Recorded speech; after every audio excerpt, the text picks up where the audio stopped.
crusty crab. Hey, hey, pizza is the pizza for you and me. Hello. Hello, hold on. I need to, I will be taking off my pants shortly. It's really hot in here. Hello! How's everybody doing today? Are you booked and blessed? Hello. So today, England! Julian! Yoroyo Chedrat. Thank you! Hello, everybody. How are you all doing? Thank you for so much for 10 months. Thank you. Here's to more. Almost a year. That's crazy. Oh, thank you. The Jesus of Bethlehem gifted a tier 1 sub to tap_909. Wow. They have given 43 gift subs in the channel. Thank you, Jesus. Jesus coming in clutch his orders, but thank you. That's a lot. Thank you. So today is our TTRPG QnA, and guess what? I have a fucking command for it now. Yay! So if you come up with a question today, it can be anything. Some people sent in like unrelated questions. That's fine. It's not like a hard topic you gotta stick to. I'm not gonna be that picky about it, but in case you would like to send in any more, or like just towards the end, because we have quite a few. I really didn't expect this money. I I did tell people to. I told a lot of people to send in if they could. What I do is I cut my losses. I guess that's not the term for it, but I'll just be like, okay, I'm gonna tell everybody and keep reminding them to, because I know only like maybe 5 people are gonna do it. So what happened was, a lot of people, more than I expected, sent in some stuff. So thank you all to those of you who sent in. If you didn't, that's fine too. I don't mind. But if you'd like to send one today, feel free. Hedge my bets. Is that the term for it? I'll believe you on that. I hedge my bets. Yeah, there you go. So let's begin. We have quite a few to get through, so let's do that. So dice tower or dice tray? I like a tray. Stacking things is nice, but I don't know. Dice towers freak me out a little bit. They're too monolithic, and they trigger something within me that's like prehistoric. I don't like it, but I like feeling like some sort of ancient dragon with a lot of jewels, because I don't have many dice or die, or like flavors of them. I really love all those really pretty D&D die that are like all crystally and stuff. I'm a big sucker for crystals and shiny things, so I might invest in more. I don't typically play it in person. I think it's it's difficult for me too, but I should invest in more die because they get really pretty. So I do prefer a tray. I like feeling like a little goblin. I have to like go rustle around in my little little cluster, or like a little stash of gems of precious stones, and I can pull one out that I like. Really fun. For rolling, for rolling as well. I just like having a flat surface. I like having flat surfaces to roll my stuff in, you know what I mean? So, there you go. Next. Oh, how do you go about finding a play group and keeping it together? Okay. This is one that I don't know if I'd be the best person to give advice on, but I'll try my best. Just know, like, the thing is with D&D, it's so variable, and it just depends on like the situation of it. It just depends. There's so many things that D&D and tabletop RPGs, especially like because it's a social thing. It depends a lot on just the people you're playing with. So I'd say like the best way to do it is just to kind of like roll a die and like literally like, so to speak, like play with pay them, play with randos, I guess, or like go to like your local place where you typically play these things, and then my advice would be, hi Tevamata, how you doing? My advice would be like just play around, see who you like, befriend these people. I think in the end it comes down to forging a bond with these people, getting through campaigns together. The thing is about keeping it together, again, it's a variable on the people. Like, I guess you have to find somebody who's reliable or reliably free, or maybe like test out the waters and see, okay, this person's usually busy, so maybe they're not the right person for this. Having like making friends and having friends is a big one. People who are like gonna be accountable, because like a lot of times like the reason that stuff falls apart is just scheduling, and people like who maybe just get busy and they don't have the time. Your cover, please end me by Paleface. Yeah, meeting consist. Yeah, that's true. Making sure. I think that because I've played digitally, like VTuber stuff. Hi, Stankton, by the way. Nice to meet you. How's everyone here? I'm doing good. How are you? Hi, Carbon Box as well. Yeah, it is. It's difficult to find a TTRPG group that's like stable, I guess would be the word. They don't have to be mentally stable. However, scheduling stable can be really, really difficult. Like there's like a few games that I just can't. Like I've been trying to play with other VTubers, but literally like it's just it's so difficult to get scheduling or keep scheduling because people are just so busy, and we all just have different lives and stuff. And I don't hold that against them, of course. We're all our own individuals. But that can contribute to like the downfall of a D&D group. Is just people being too busy, or sometimes people just fall out of like I'll talk about a little bit like with some of the questions. Like when you play so many different settings, you're bound to like favor one. Yeah. Even then, even trying to DM a one-shot can be kind of difficult these days, but all because I'm just kind of I said a bussy. I'm a bussy. I'm a bussy deep down inside. Also, yeah, thank you for stopping by. I hope you enjoyed that collab. It was wild. It's really Payday 2 is really fun with others. Let me just say that. The trickers did not have a life. Just yep, I know. I'd agree. As someone who doesn't have a life, TTRPGs I'd say is my life. So I'm usually almost always free, but the problem in that is that I end up getting attached to certain settings more. Hi Inferno, how you doing? It is yo-yo in time. Yo-yo in time, always. Yeah, I get attached to certain settings, and then I'm like, I want to only play this setting, and it's like the worst feeling, because I'm like, everyone else wants to play like this other setting, and I'm like, but I want to play this setting, and nobody wants to play this setting. It's so sad. I have one character who's sitting in purgatory right now. Not literally, but like they're sitting in purgatory because nobody wants to play this setting, and I want to play that setting so bad, but they don't want to. It's sad. It's sad.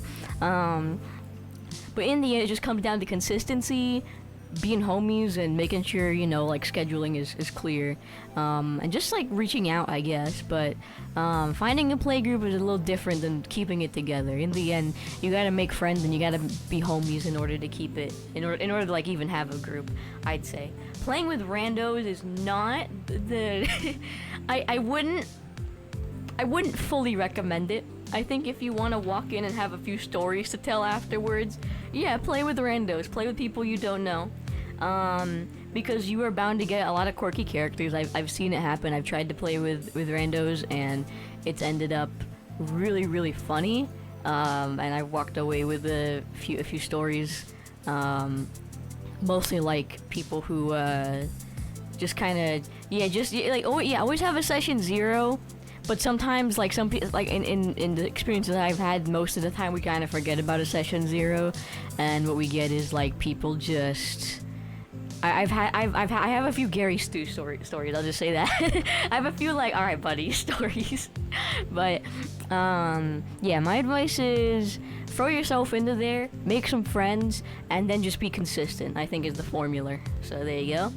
Thoughts on the GURP system. If you don't know what GURP stands for, it's like generic universal roleplay system, I believe. I believe that's what it stands for. I know it's roleplay system. I think it's generic and universal, or like something like that. It's I've never played it. I've looked into the system. Yeah, I've looked into the system, and which was like, because this is weird. So I've played homebrew before, where generic universal roleplay system. Okay, there you go. So I've looked into the system before, and I think I've played like a bastardized version of it, because a lot of the systems I play are usually completely homebrew, and the stats we use are like usually all the same across it. And it can be really good because then you can just jump into any setting at all, and you don't have to worry about like universe specific stats unless you change it. And again, I think ours is pretty. I like when I looked into it, it seems like the systems that I play with, personally, are just like heavily bastardized versions of it. So it's like, yeah, like so far, like when I've played, again, mine's a fucked up little creature version of it. It seems good enough. Like it seems it seems fine enough. But I haven't really sat down and played it. But webcomic, I made a game powered by GURPS, and I was thinking about getting into RPGs through a world I'm already familiar with. That good idea. Wheelchair accessible dungeons versus Chad GURPS crew. Hi, Raiden. Also, hi, Bellhounds. But yeah, I don't know. I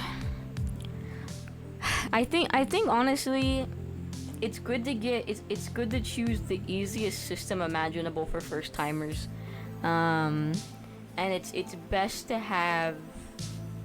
It's best to just if you're like not sure you're getting RPGs for a world I'm already familiar with. I think it can, as long as like, I don't know how to say this. How do I phrase this? To me, I would much rather you have fun and enjoy it in your first time than like play something that's like boring and shit, if that makes sense. Like, I don't know how to describe it, because in the end the systems can really make or break an experience. But I've also, like, as a DM, I've side-skirted like a lot of things, because I have really small brain and I don't want to deal with that. So I think if it's got to be an informed choice sort of thing, where like if you think you can handle this system, then go for it, because in the end, like, your first experience is usually going to be a special one, and I'd love for you to have a fun time with it, you know. Let me drink some water as well. Org. Because I think having a grip with a world you're already familiar with, and maybe a world that you're into, can be really, really good. And I think that's how I went about it. So I guess my overall answer is yeah. Just maybe also form your own opinion about it. In my opinion, my shitty humble opinion, I think that you should. And I think it's probably the best decision I can hand over to you. But look into the system yourself. Make sure that either you understand it enough, or maybe you think it'll be fun enough, and then jump into it. But I do think that what was I gonna say? I keep looking at chat and forgetting what I'm gonna say. Frick. In my experience, I think the first time you play is always a special one, so make sure it's a special one. Who's my favorite villain? Oh yeah, this was asked by Jesus earlier. Okay, so this was a really difficult question for me, because I had to think about every single villain I've ever liked, and I like a lot of villains. I've always just loved the villain. I've always loved villains. I've always been a very, it sucks, but I'm very easily sympathetic towards villains. Depending, there's some that are just beyond, like, okay, yeah, die. But most of the time, ever since I was younger, I'd always feel some sort of sympathy towards the villain, and because of that, I've always just enjoyed villains and enjoyed the moral complexities that come with them. And I can say I'm gonna give you an answer, but I'm gonna like just kind of explain my thought process about it. Cause there's like a few different types of villains that I like, and they kind of fall in a few different like camps. One is like the morally complex villain, where like they're usually on the same tier as the protagonist, or maybe like some people go like, oh yeah, I don't go, by the way. They're like, oh, they're just like the protagonist if just one thing was off and their entire like mindset was different. I really love those villains. They're just like villains that are humanized, I guess, to show like, I don't know. No, I will explain, motherfucker. But so I like those types of villains because I think the beauty of that sort of character and that sort of like evil is that it can happen to anybody. It's not just like, you know, because I don't like how a lot of things in the world are just black and white. right? I don't like how a lot of characters are like, there's just like, oh, they're either good or they're evil. I like it when like, okay, it's like a fluid spectrum. So I'm into that. I'm into morally complex and just complex villains in general. I'm also into silly, goofy guys. I'm into like just super charismatic villains who are just like really funny, and like they're doing like the most morally reprehensible things, but they're so funny about it. And that can just be like a camp factor. Like that can just be like just being so evil it's funny. It can be like the way they present themselves, the way they act, but just doing like morally reprehensible things, but while being just like a silly guy about it. Yeah, and then my last favorite. Why am I forgetting? Oh yeah, I remember. They're villains that you hate to love and you love to hate. They're like these dudes who are just like pure assholes, and you love hating them for that. Like they're just like such a good villain in that they evoke such a visceral reaction from you because you're like, I fucking hate them. Like, I love those ones because it shows that they're well written as a villain, because they're able to get this kind of emotional reaction out of you, the viewer, whereas maybe you'd be like, oh, that guy's evil, but you said you hate them. And I love watching people hate people because it's so much fun.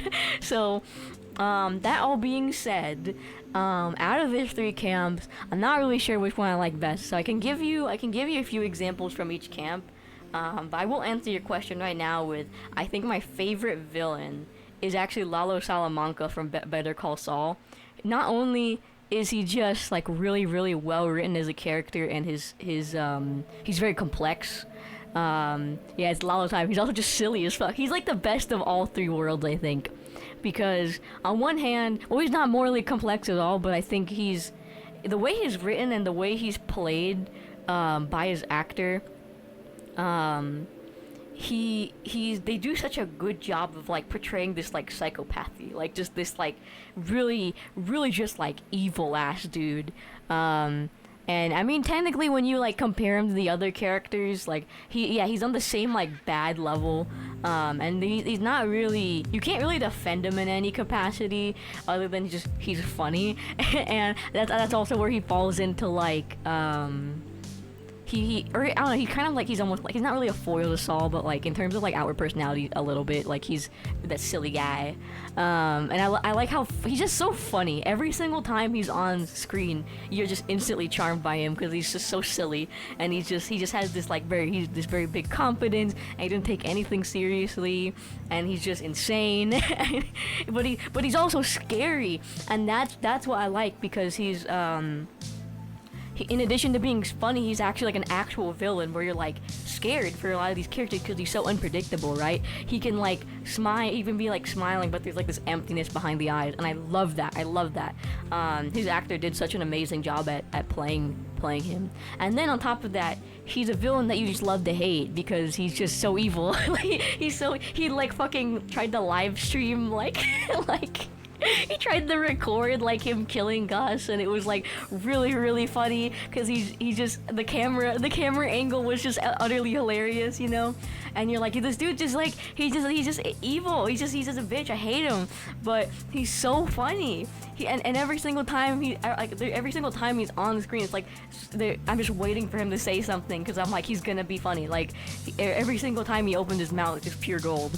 So that's why I love him. I think obviously Homeland is also up there because he's just so evil. he's like in the last camp of like a villain you love to hate, where you're just like, oh my god, bro, like calm down, you know. And then also for a character who's more morally complex, I'm gonna go maybe like either Armstrong from Metal Gear Rising or the boss from MGS3, whereas like Armstrong is a really good example of 10 years in joy made you a fucking pussy. Yeah, I also love Nishiki.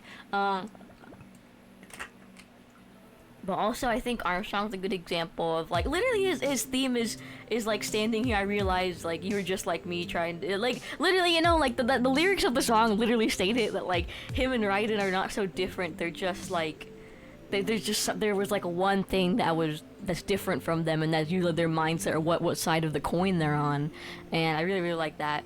Same thing with Jetstream Sam. I like foil villains where, like, you know, again, they're just the protagonist, but like something just didn't click or something changed. So yeah, I think Jetstream Sam are like Virgil characters. Typically Jean from Jean from Bayonetta is also really good. She's not a villain, but she's, you know, like, she's an antagonist. Something like that. Yeah, well, he's like Wesker Wesker's just attractive, but also he's funny. He's like weird because he's kind of in that camp, like he's sort of like in the camp, you know, like where he's like really over the top. Huey sucks ass. Like Huey's like, okay, so I guess Huey's not really a villain. Well, he kind of is, but everybody, yeah, I think it's good writing of Kojumbo to write Huey in a way where everybody fucking hates him. But listen, well, I don't know if he's well written because this is the way they wrote him. They wrote him like with retrospect, essentially, right? Where because he's first mentioned in Metal Gear Solid 2, where we find out that he killed himself, or he killed himself and tried to kill Emma, and that's how we first find out about him. So then when we introduce him in Peace Walker, and he's in a wheelchair, was like, oh fuck, like this dude, like you're gonna have to like this poor dude. This poor dude is gonna have to like go through all that, because he seems really nice, you know, he's kind of like a little nerd. He's really like similar to Otacon. And then it's like, okay, how do we like, cause I feel like Kojima was like, I kind of want to make it like warranted. Like, we can't just kill this fucking dude, it's gonna be too mean. So what they did was that they made him like the most like bad person. They made him like the worst guy. They made him annoying. They tried to make him like a failed gaslighter. Like, they just made him like a boy employee. He killed Strangelove. He suffocated her. Like, they made him so over the top, like bad. Like, they made him like, it felt so like sudden, at least for me, to watch him like change so much. And I was just like, what? Like, it felt like it was so different. Like, it felt like he just like flipped over or something. Like, it was just so weird to me. So I don't know if I'd say he's like one of my favorites. He just happened to be. Is that how it happened? I swore he jumped into the pool, or he said that because he caught he was getting cucked by his own son. Dude, the Emmerich family, like, just disaster in the trenches. Oh my gosh. But yeah, I don't know. I think he's not really my favorite villain. And also Skullface. I hate Skullface. Skullface is so bad villain. Skullface is so bad. I'm so like, Huey was at least like, he fell into that camp of like really like easy to hate, and like people get such a visceral reaction from him. But like Skullface, my boy, like, I just didn't like him. He was campy, but he just wasn't like the right kind. It wasn't done right to me. Such a lust for revenge. But like, yeah, Wesker is like, he's kind of in like the campy camp, where he's just so like his train of thought jumps just astronomically high in Resident Evil 5, where he's like, I should just nuke the world to BH, like, you know, like, it's a very, very big jump, and I think that it's mostly just his demeanor that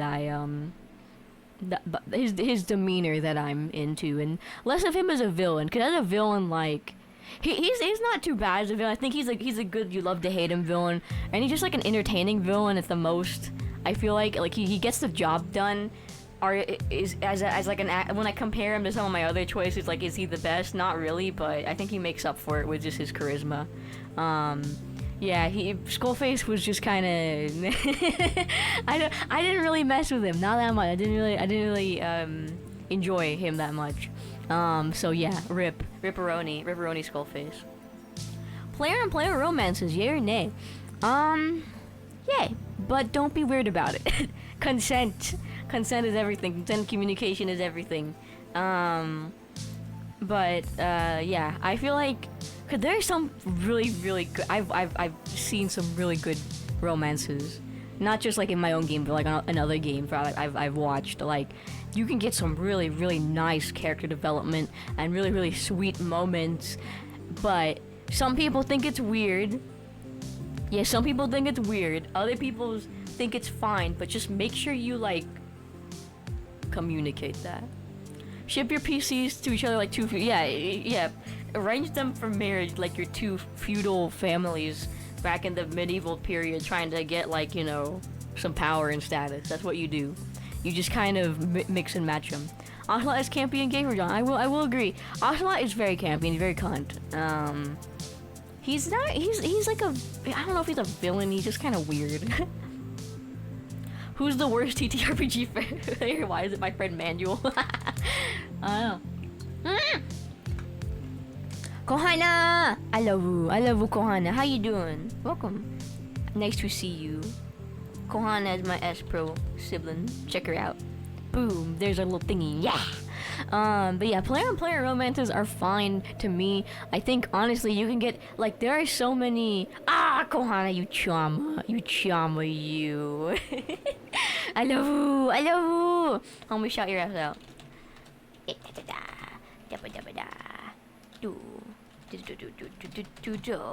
Yeah. There you go. Go follow Kohana. She cute. She adorable. I love her. But yeah, just don't be weird about it. Don't be weird about player romances. Like, it's only weird if you make it weird. Like, there are some people who, like, I don't know, they're just trying to force it on you, and you're like, nah, bro. Nah, you gotta ask, bro. No, you, Kohana. Grugs, how you doing, Grugs? Thank you for posture check. No, don't bounce me right in. But yeah, I think they're fine. Just like, just talk to each other beforehand, and like talk it out. It can be really fun, especially like I've shipped my character with others, and it's like, it is fandom at its finest. Grug, do all right? Good, Grug. I'm happy for you, Grug. Rest up, Grug, today. Yeah, you can get some really good character growth opportunities, and it's really like it's a good tool. It's a good useful tool for character development if that's your thing, if you're into that. But otherwise, like, if you just want to fuck your friends, like, just be sure to talk to them about it, plan it out, you know. Restrain the vampire's lair because one of them wants to collect the pieces of his home plane and then send them back. Oh, you just got out of a weekly D&D game. I hope it's oh, you're DMing it as well. I hope that went good for you. Why is my there you go. It was just shitting a little bit. Okay, no, yeah, there you go. We're good. Hey, next. I'm kind of interested in TTRPGs, but I feel like I shouldn't pick up another male-dominated hobby. I need to do something more feminine. What? Okay, what?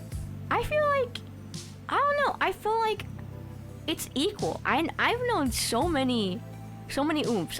It just farted a little bit.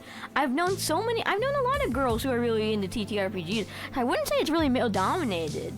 Cause like, I don't know. I mean, I guess it depends on like the area you're in, but over the internet, at least I've seen so many like girls and women who are like into TTRPGs.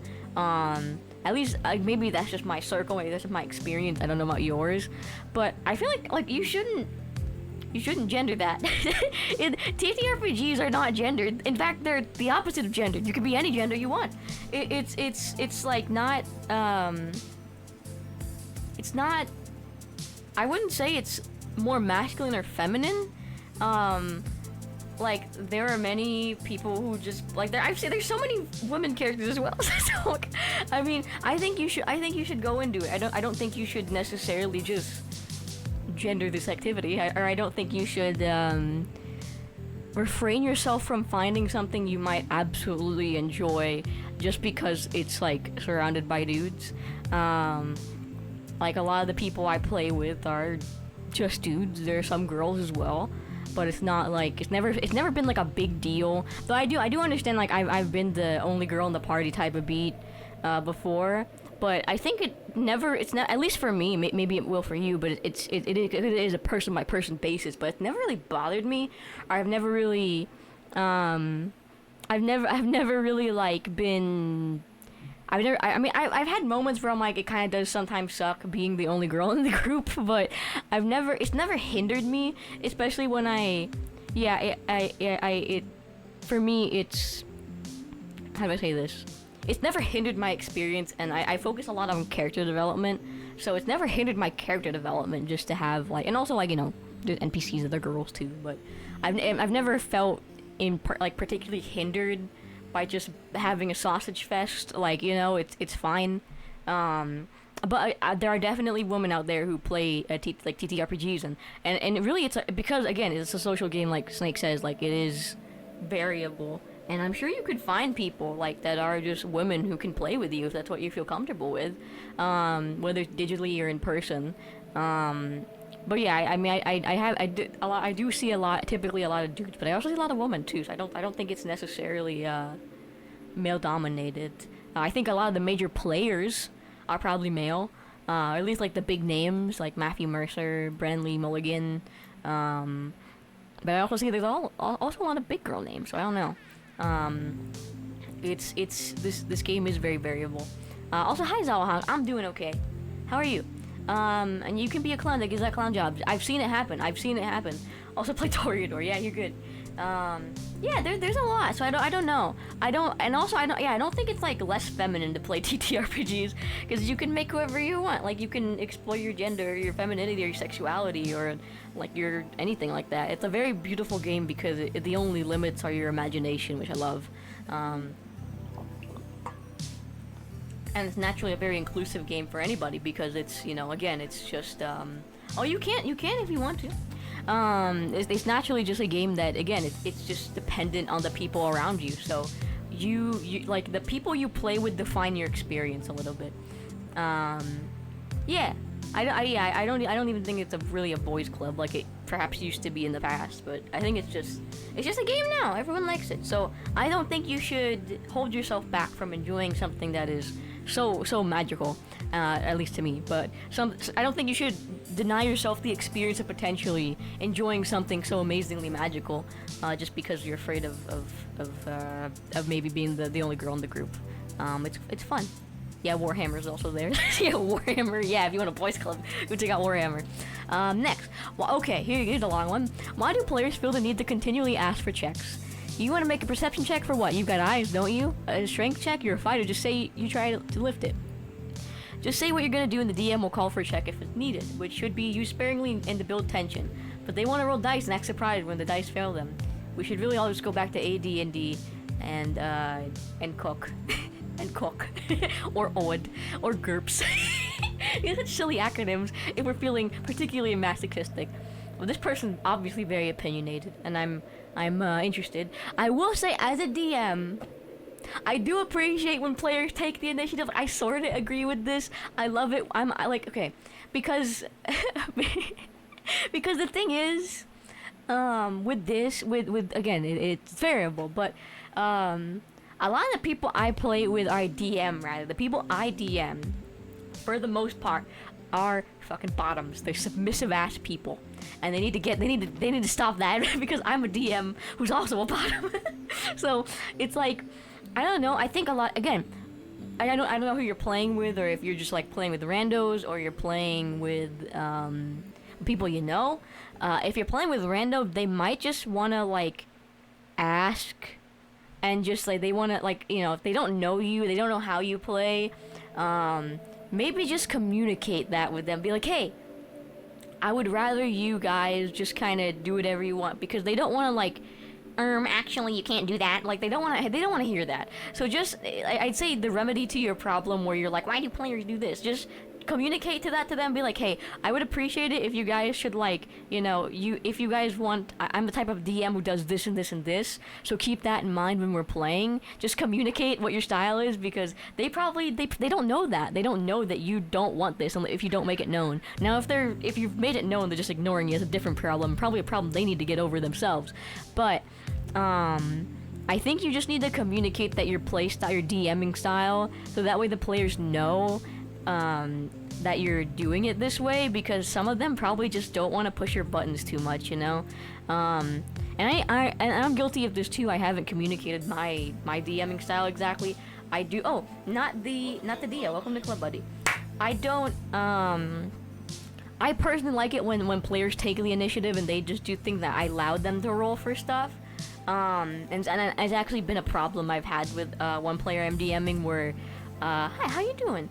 I've been like kind of just holding their hand through the entire thing. I'd rather not do that, 'cause I want them to tell the story and not just me like kind of guiding them through it. And that can be like, I need to communicate that, because I've been kind of like complaining, but I've never said anything because I'm like, when I should tell them, I should communicate to them and be like, hey, my style is that you kind of take the wheel, so could you do that more? Oh, hi Bruce. I wish I've never played TTRPG, but I bought the guide lore book to Vampire the Masquerade. Oh yes, it's very fun, it's very sexy, and you should play it. It's very social based though, and combat is cinematic. I love cinematic combat. But I will say, yeah, you should, like, 'cause again, also some players just like to roll the dice. They just like to roll the dice. They like the fun thingy. Yeah, well, no, I am I love being a story master. Trust me, I love telling stories, but I also like it when the players kind of take the initiative a little bit and make their own choices as well, because it's fun for me as a DM to try to have to roll with your choices, because I'll have like a setup, I'll have like a list of events I don't need to happen, and I'll be able to tell you like, hey, you can't do that, obviously, but I also just like it when I like dealing with what you throw at me. It's kind of like a back and forth between like DM and player. Well, sorry if I'm like twitchy. I don't know what's going on there. But I just like it when I don't know. I just like it when players kind of take the initiative a little bit, and that's because probably I'm a bottom and a submissive person. But how much are comms to get? You're in the wrong gym art. I think I have a list of comms. It just depends. I have prices, but yeah, or like sometimes I'll be like, there's a room before you, or this is something that happened the other day, and I don't mean shade, I don't mean to be mean towards this player, but what happened was the following. This character, essentially we're playing a system that's based off of masterminds and mutants or something like that, mutants and masterminds, and the story we're telling is like kind of VTM based, because this person hasn't played VTM, so I'm like trying to get them into it by like, ooh, you're playing a vampire character? Well, I got you, you know?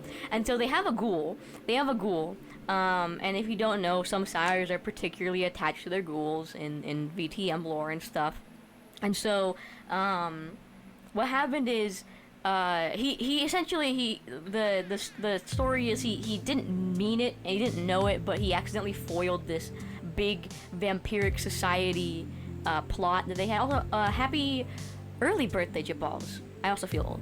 So how do you get played to say I searched the desk that I roll perception check?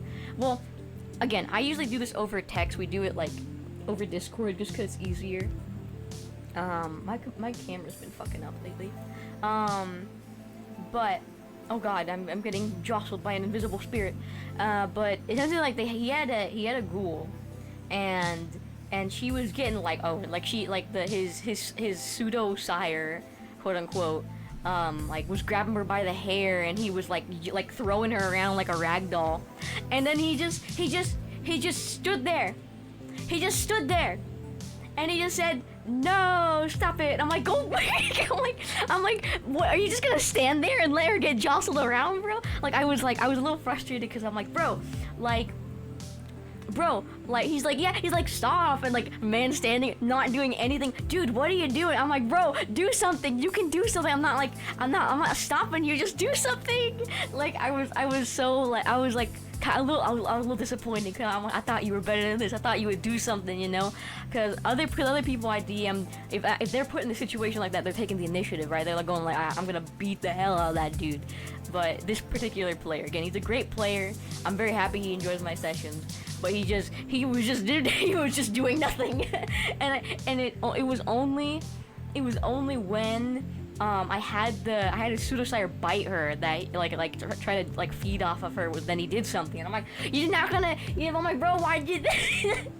I was like, bro, you need to take more action. I need to communicate that it was a moment where I'm like, you need to do stuff, man, because it's like it can get really awkward. But I've also had DMs who are really like, as a player, I've had DMs who are super duper like rigid in the actions they want you to take, and I know that player was DM'd by that DM, so it was like, I get it, like maybe you're not sure what to do because you're used to having this really rigid format of like what you can and can't do, because I've been DM'd by that DM before, and it's and it can be pretty restricting where I'm like, I want to do this, or like, no you can't, and I'm like, okay, like, all right, just tell me what I should do then. So I kind of get it, but I also do prefer when players kind of take the initiative and let me know what they want to do, because while I do have this amazing story planned out for you, I also think the in between these certain plot points I want you to go to, that you can have a little bit of fun with it and just kind of chill out. So yeah, but I will say, to answer your question, Anon, players feel the need to continually ask for checks because maybe they don't know your DMing style. Just be sure to communicate to them what your DMing style is, and be, hey, you don't have to ask for checks. I'll let you know. Just say what you want to do, and just be like, I searched the desk, and you can do that, right? Just be sure to communicate to them what you want, because in the end, if you're just gonna be like, why do players do this? And then you're not, like, you can do something about it and tell them, like, hey, here's my DMing style, please keep that in mind, please remember, like, or give them something to work with, man, because maybe they just don't know you like that, or maybe they're not gonna read your mind, so just communicate to them, and don't, be stinky. There you go, easy. Next.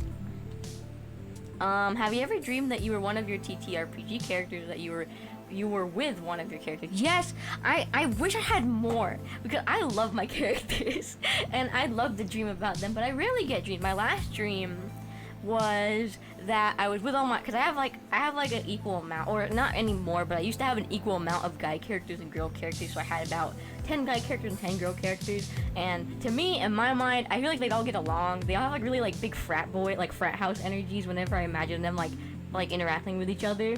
So to me, I always imagined it as one big frat house. I had a dream that I was like walking around like I don't know, I was walking around like a park, and they were there, and then they're like, yo, let's go to like some like haunted house, and it was really funny because all of them, like, you know, I saw all of them, so they all had different reactions to it, and it was really sweet, and I really wish I had more, because like, I love my characters. I love my characters so much, and I want to dream about them, okay? They're fun. It's fun to do it, so I do wish that I had more, but I have done it. I have dreamed about it before. I haven't dreamt that I was one of my characters. I always view them as like separate to myself, because you know, they're characters. But I also view they're like simultaneously a part of me, but also not a part of me. And sometimes whenever I talk about my characters in this way, I get a little worried because I'm like, am I sounding like Christian right now? But then I'm like, as long as I'm not like convinced that the merge is gonna happen, I think I'm fine. It would be nice if they were out there somewhere so I could have friends, but for now I think I'm sane. I think I'm at the very least sane enough to not be on par with Christian, so that's good. Thumbs up. But yeah, I have had dreams about my TTRPG characters, but they're really far and few between, which is sad. All right, next. What was the first TTRPG you've played? Also, the first character inside the RPG. Okay, so the first one I ever played was, again, I think it was a homebrew. It was a cowboy theme, like Red Dead Redemption. Think of that. TTRPG Christian Horrible. Hi, Soren. How you doing? I know you from Twitter. I hope I'm not. I hope I won't become Christian in that regard, where I'm like, they're real and they're happening. Oh. But the first one I ever played was like a Red Dead Redemption kind of setting, with cowboys. I love cowboys. And my first character ever was a cross-dressing person, who was a girl cross-dressing as a guy, and she named herself Edward. And I consider her like the grandma of all my characters, because I think she was one of my best ones. Like, she's one of my best ones, in the sense that I think she just had so much going for her. Sadly, that setting is kind of dead. People kind of fell out of it, and they don't really want to play it anymore. And they moved on to like essentially like Red Dead Redemption, but now there's werewolves and vampires and whatnot. And I really miss that setting because I liked how grounded it was, first of all, and I liked how there wasn't really a need for any of the supernatural stuff, because I think they're great settings on their own. I just kind of like, I liked having a separate setting where none of that stuff was there. It was more realistic and grounded. And it really sucks because I only had a few sessions with her for maybe like a few months or to maybe a year, and I loved her character. She just had so much going for her. Her arc was really, really good. She's like one of the few intelligent characters I felt like I played intelligently and where she was like actually smart.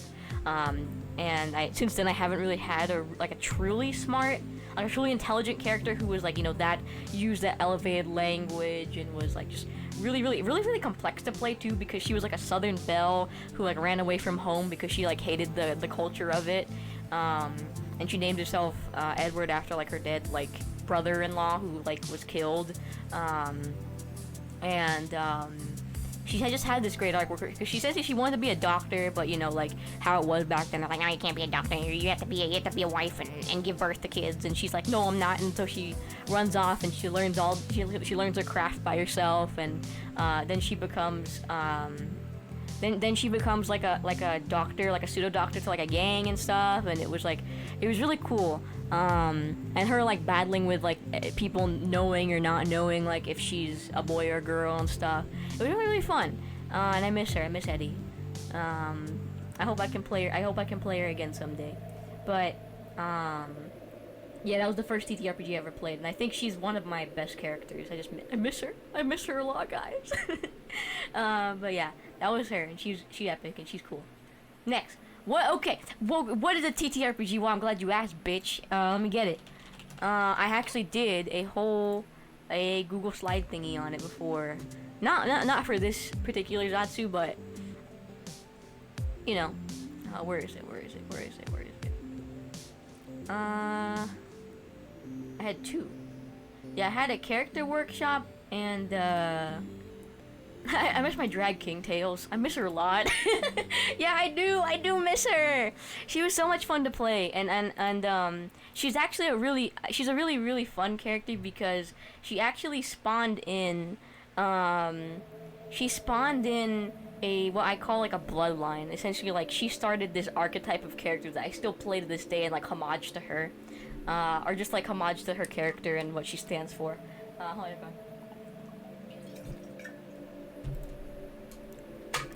But I'll share it, bitch. If you're gonna ask, why not? You know.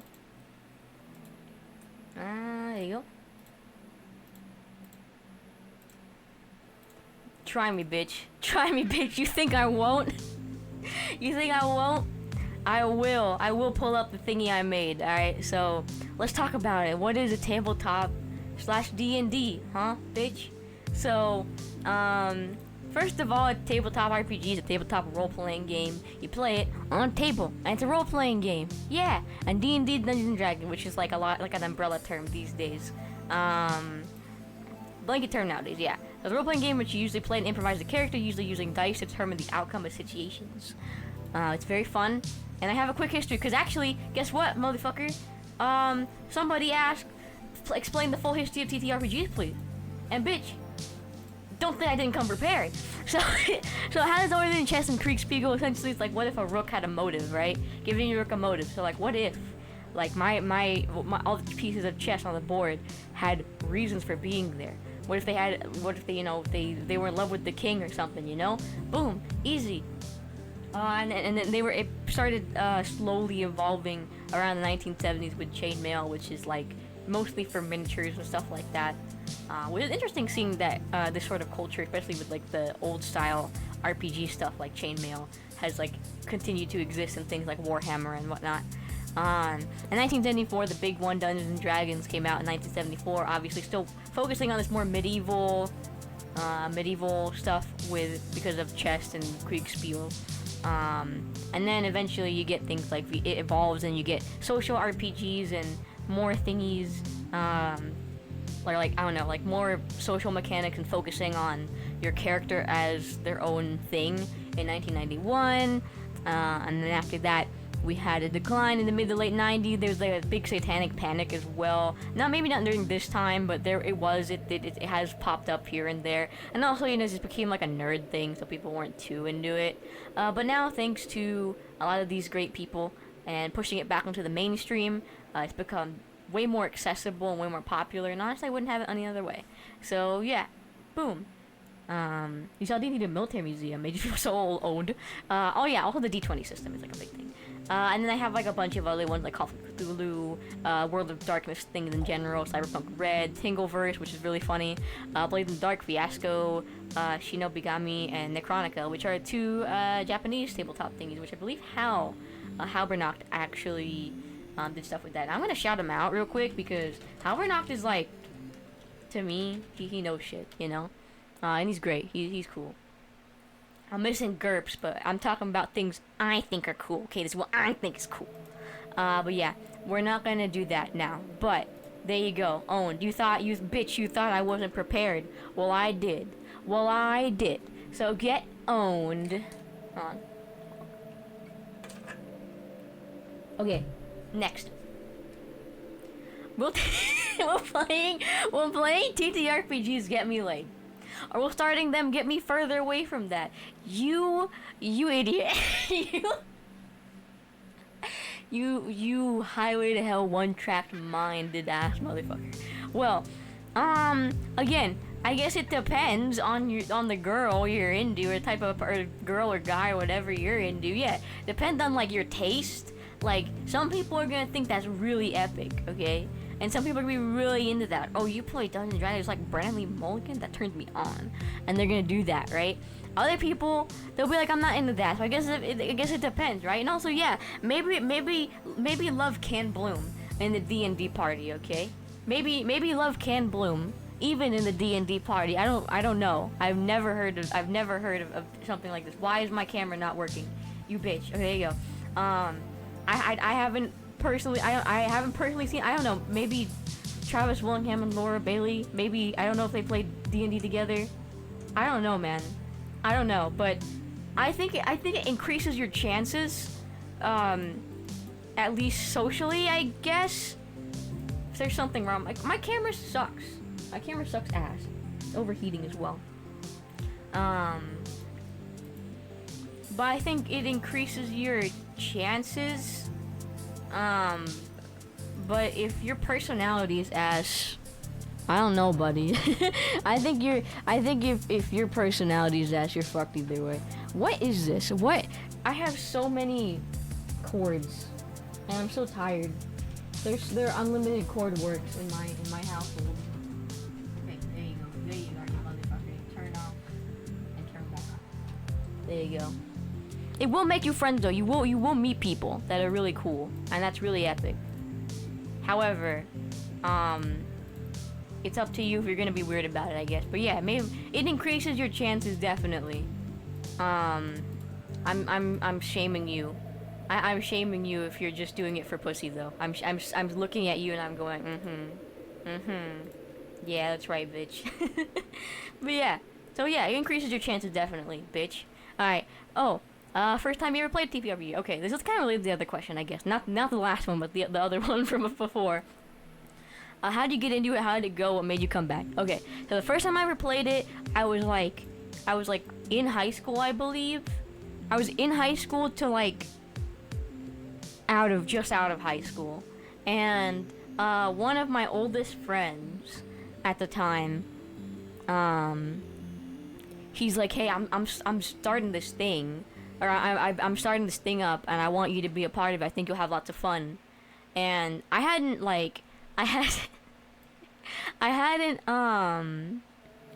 I hadn't really done anything like that before. Like I've role played, you know. I've done role play before. I'm an internet cretin. I've done it before, yeah. But I've never added die into the equation. I used to want, when I was in high school, they had a D&D club that I really wanted to join, but like the president just didn't want me to join for some reason. Probably because I was the president of anime club and they hate weebs, I guess, which is really ironic because I feel like they share an audience. But all right, buddy. But he didn't want me to join for whatever reason, so I just didn't. But then my friend's like, hey, like, I'm doing this thing over Discord, it's like fun, you'll love it. And I'm like, okay, why not? So I made a character, I had fun with it, got DM'd, it was great. And I think it made, like, my first session wasn't that long, because like when you do it over text and over Discord, like it's very different, like, time-wise. Also, for me, it was in high school, and I saw my friends playing homebrew, I joined in. Yeah, like, it could just be simple just joining in. And I guess that was mine, too. I just joined in with these... I joined with complete strangers. Well, I only needed one person in the group who was, like, my DM, pretty much. I was President Weeb. I will say, in my defense, it wasn't a title I wanted. The former president just said, Yodo, you're in charge now, and I said, okay. I said, okay. I tried my damnedest. Well, and I guess I've talked about it before, but not too much. Essentially, back when I was in high school, I was president of the anime club, and for some reason, like the entire school just hated us. I don't know. I guess they are an American thing. I don't know if other clubs had it, but the entire school, staff included, like the actual people like who were in charge of clubs included, hated us, and they didn't want us to exist. And I had to fight my ass off. I had to fight my ass off in order for us to even exist, because the president told me, like, you know, if you can't, like my one wish is that you keep it going for like at least another 2 years. And the next 2 years I would graduate. And so I was like, all right. So I was like, I fought for us. I fought so hard for us to exist. I had to deal with getting bullied by the jocks for it, but at least my college saw it and they were like, that's really sexy of you. Come over here, baby girl. And I was like, thank you. Thank you. But no, I didn't want to be Captain Fujo, but it just kind of it was thrust upon me, and I dealt with it because I'm a bottom.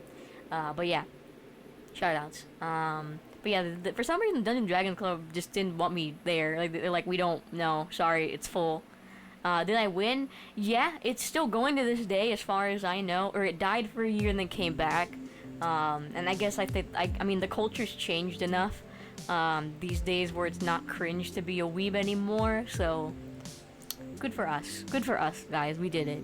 At what cost, though? But yeah, what made me come back was just like I just got into it. Like it was just an escape from my life, because at the time my life was just like I was going through it, and up until I started VTubing, I was just not happy with my life, and it provided for me like an escape, and also like a lot of my characters I've noticed like. You put, like, at least for me, I don't know about you guys, but I focus a lot on character development and just playing them.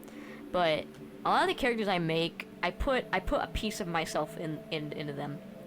And sometimes it's like a snapshot into who I was when I made the character. And in hindsight, you can really tell when I was struggling. Whenever I made a character, you can look at them and be like, you were not mentally healthy when you made this character. And for a lot of my early characters, like, there was one, an escapism, and there was two, like, being able to vent out my worries and my struggles and me finding who I was via these characters. And that's why I hold them so dear to my heart, is because, like, in the end, like, they were helping me out, even if, like, they don't exist. They were, like, helping me out and helping me realize who I was, or they were, I don't know, like, helping me vent out problems I didn't want to talk to. It has to be. I do agree. I definitely agree. When you make a character, you should put a piece of them into you. Hi, Jolene. I'm doing a Q&A, and if you'd like to send in any questions, we'll get to them at the end. But you can send in a question here about TTRPGs or anything. But yeah, they're so near and dear to my heart because they've helped me through. They pretty much helped me through things and troubles that I've had for like however long I've been playing, and. I don't know. It's like a really sweet kind of part of me and part of them thing, and I love them all so much. I love them as if they were my creation, my children, if you will. I also made some of them really hot, so yeah, there you go. But I think you can see how I've evolved as a person when you look at like my characters chronologically and what I was exploring with them and what themes and aspirations and stuff. But yeah, it's become really something really special to me. But initially it was the escapism and playing somebody else and playing this extraordinary like fun life that I didn't have. He was due for teenage pregnancy, but he was on the computer writing his next RPG. Dude, sleep. That's based. You're like, actually, I don't give a fuck about pussy. Show me what you're creating over there, dude. I love that. That's so funny. That's a really funny way to get into it, but really memorable as well. Shoutouts. Next, convince me to try one. All right, you fucking that period at the end is so passive aggressive. You're like, yeah, bitch. All right. Well, I don't know if I can convince you, because I feel like our TTRPGs definitely aren't for everybody. I think, at the very least, it's something you should try, because I know the person who wrote this probably didn't touch grass. Sorry, I'm roasting you. I know the person who probably sent this like a smug little Redditor. No. But again, I think it's at least an experience you should try once. I think every person should have that like social experience of like, one, creating a character is really cool. Maybe, obviously everybody's first character isn't going to be perfect. Like, it took me a few tries before I really got like down how to make a good character, at least by my standards.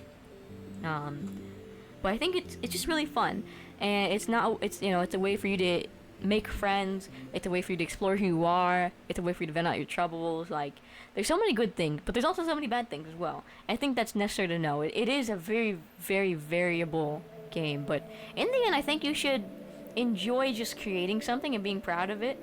Like, you play a game you can make, what?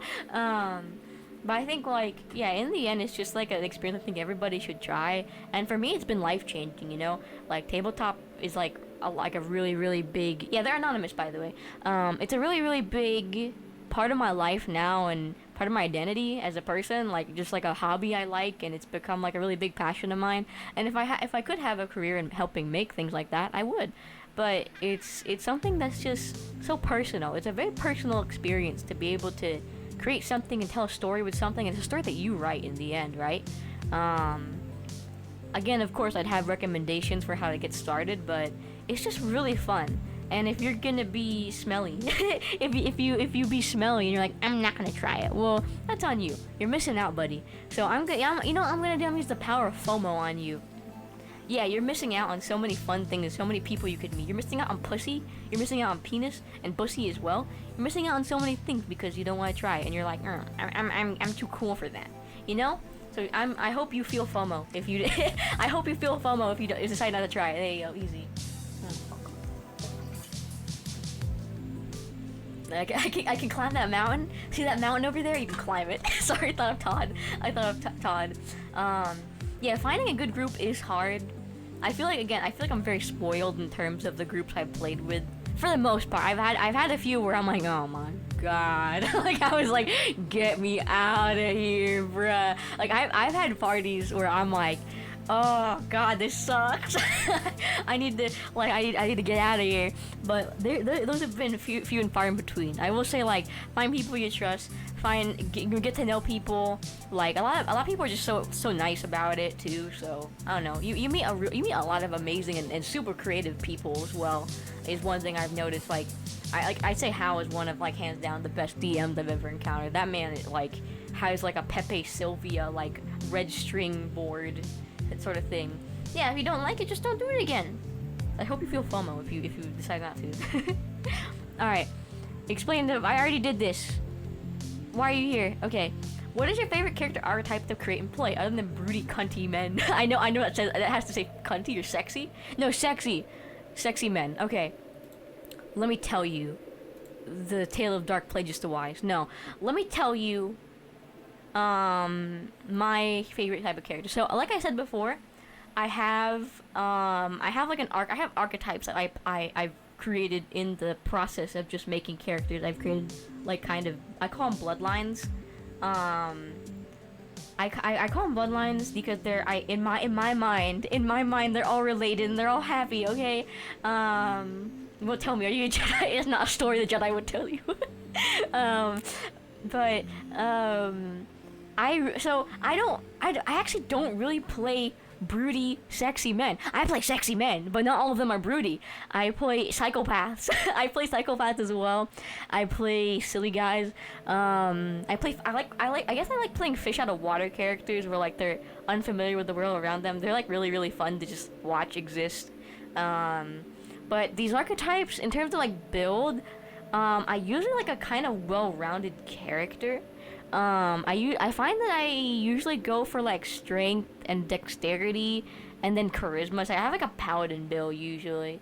I romance his beauty sexy man, of course. You know, cause it's fun being the goofy or the creepy one. I have a great group, but there's a different play style. Become a role playing, puzzle focused play. Oh yeah, that can be a really difficult thing as well when not everybody in your party is on the same page like that way. But a good DM will be able to accommodate for everything. I will say, and if they have any complaints about them, shit their pants. Shit their own pants. Tell them. But yeah, I feel like I also play a lot of girls. I love girl failures, and whenever, cause I feel like there's, in terms of like who I'm playing, if I'm playing a girl or a guy, I have different enjoying, or what you call, I have different preferences in while I enjoy playing with either genders. And so when I'm playing a girl, I love girl failures. Girl failures are so much fun to play. Just give me like a sopping wet kitten. Just give me like a sad wet puppy who sucks at her job, and it is the funnest thing to play. I told you I recently weaponized my cringe from when I was a middle schooler, where I took one of my like supernatural OCs from when I was in middle school and cringe, and I like weaponized her. I weaponized her cringe, and now she's like so funny to play because she's like so socially awkward it hurts. And there's so many awkward silences that she creates, and I love it so much. She does not know how to socialize with anybody. She constantly disappoints the DM, which is so funny. Hi Fontaine, how you doing? Welcome. I love girl failures. I love cringe fails. They're so much fun to play. I also enjoy, I enjoy characters who are like, I find that I enjoy girl characters who also kind of deviate from their standard of femininity. So like I have like a 6'5" like Amazon who doesn't speak, and she's very, you know, like stoic or stoicy, and she's very dutiful and loyal. She's like a knight. She's like a stoic knight character, and I love her. And she's so much fun to play. Or like I had like a synth character from Fallout who was very like survival oriented, and she's based off of Yossarian from Catch-22, where she's very concerned with her own survival, and she'll do anything for her own survival, even if it's like morally wrong.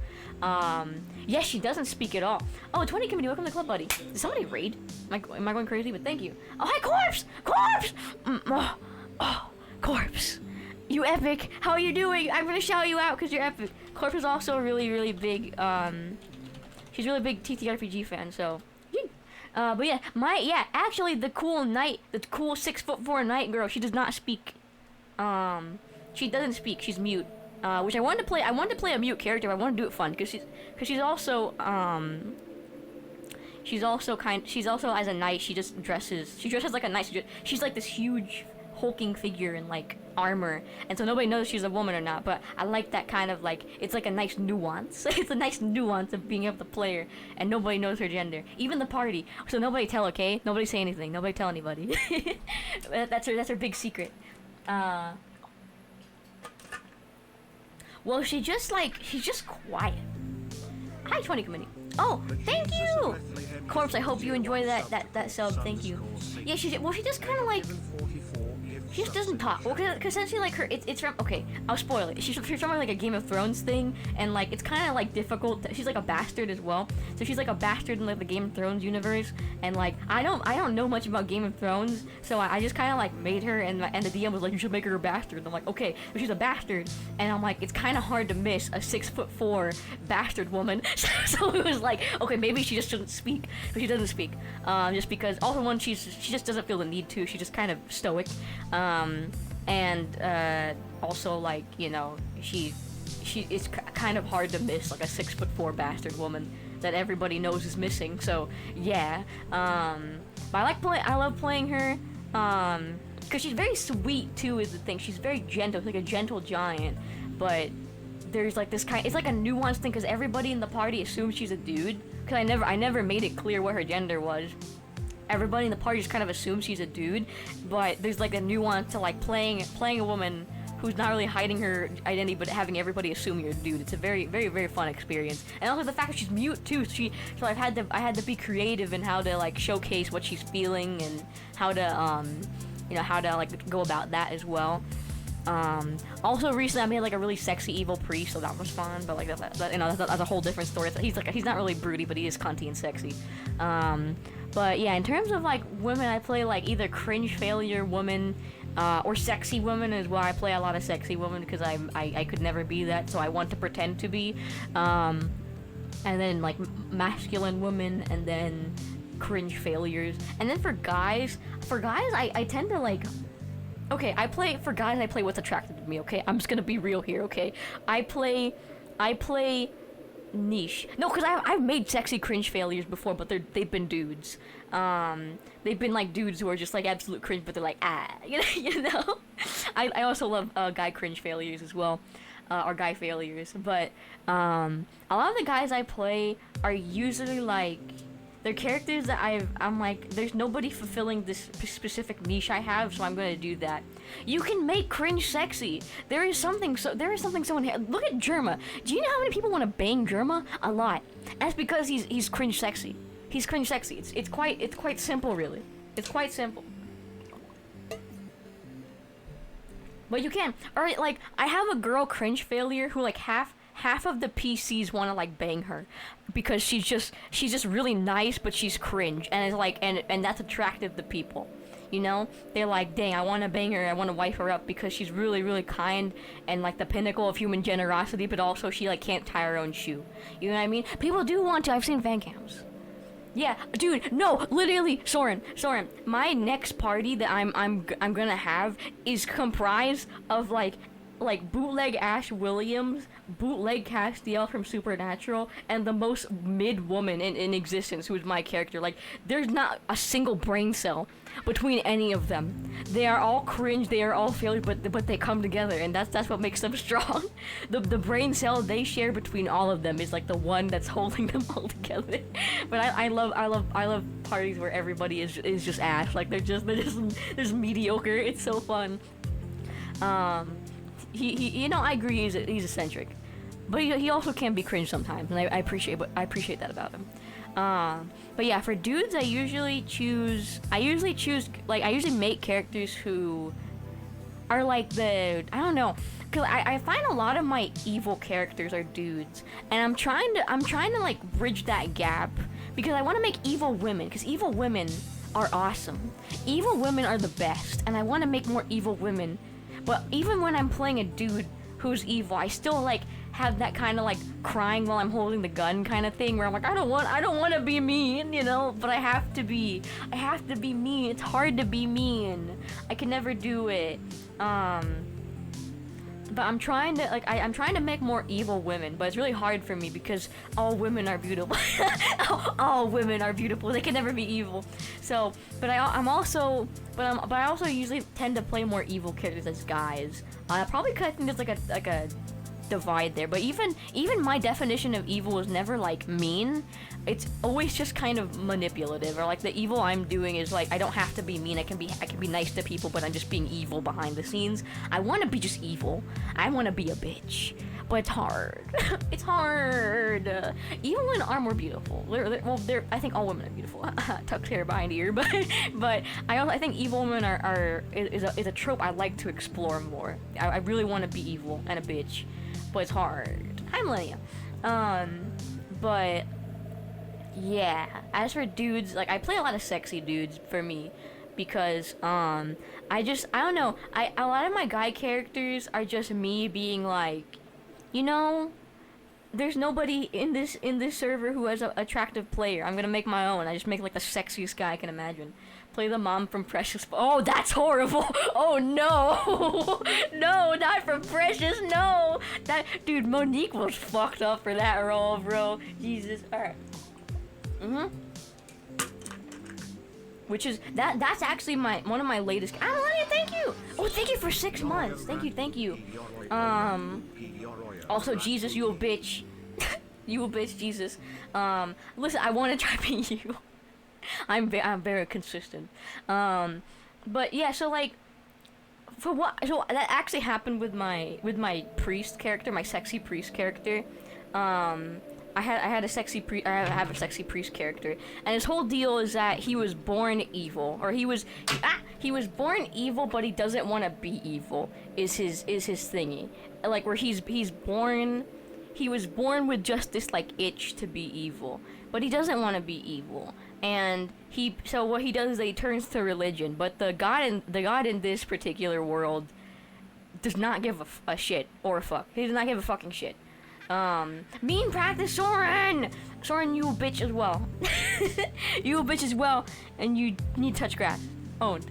But the priest character, like, his whole thing is that, like, in this world, the god of this world is not a nice guy. He does not care, he does not give a fuck or a shit about, anything or anybody, and he sure as hell does not give a shit about my guy.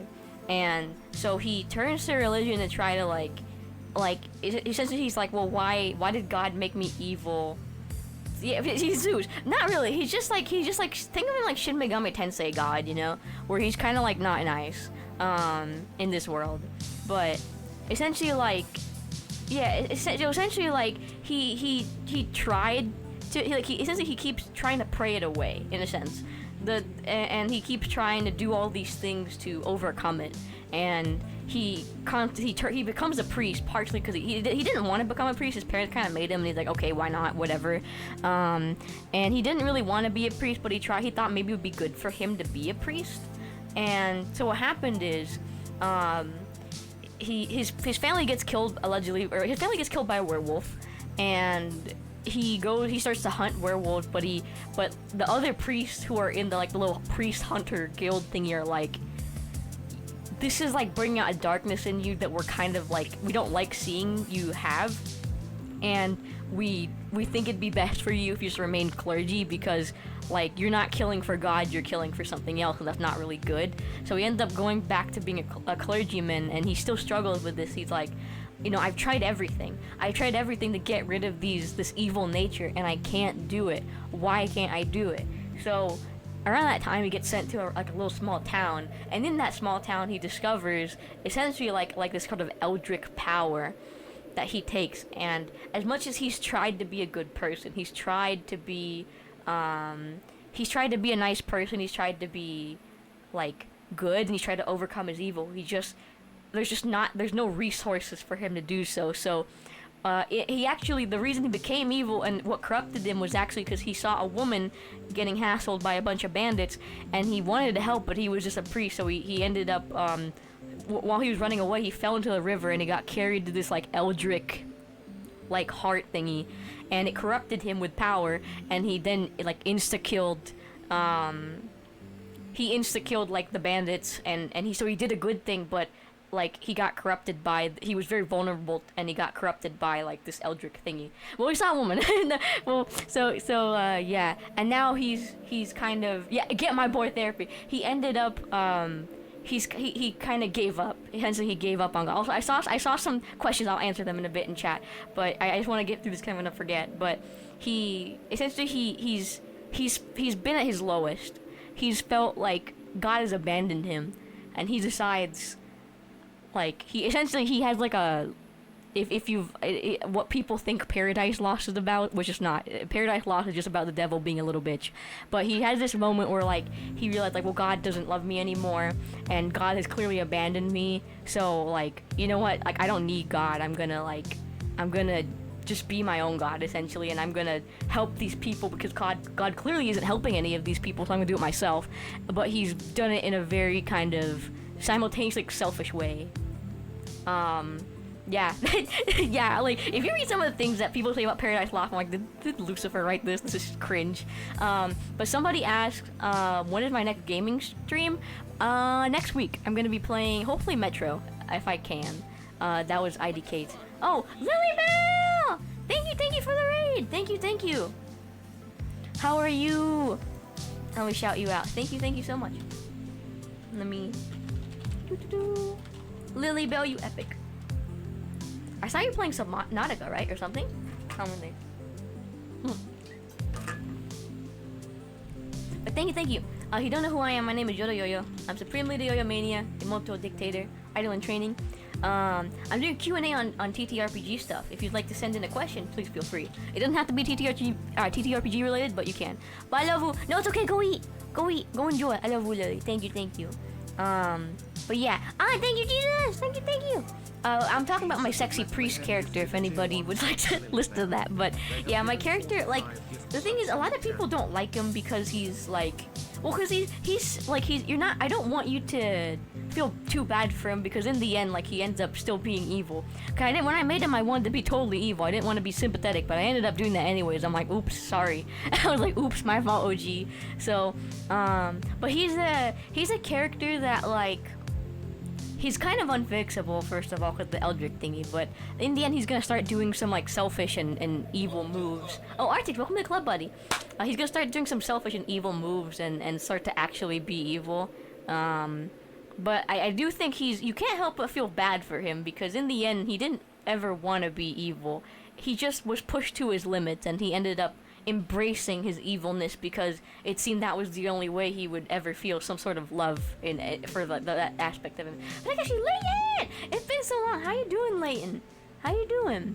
But yeah, I like playing really complex characters, obviously. Now, even though he's irredeemable evilly, all of his fans are endorsing him. Yeah, I actually did make one. I'm so sorry. I keep talking about my characters, but I made one, and he's a Russian mobster who, so he's a Russian mobster enforcer.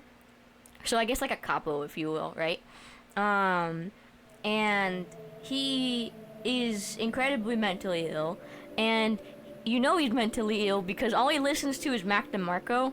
And he's like if you took Mr. Blonde from Reservoir Dogs, and then if you listened to only Mac DeMarco instead of instead of Stuck in the Middle with You, essentially. Like he's like Mr. Blonde, but like younger and sexier, IMO.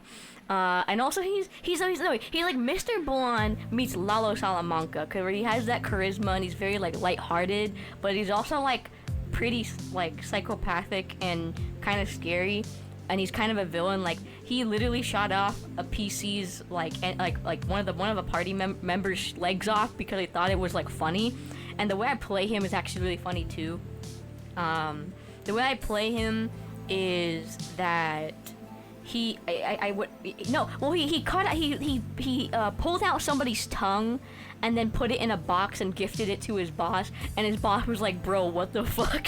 His boss was like, bro, what? And he's like, it's a gift. Like he was like, huh? He's really quirky. But yeah, what happened was the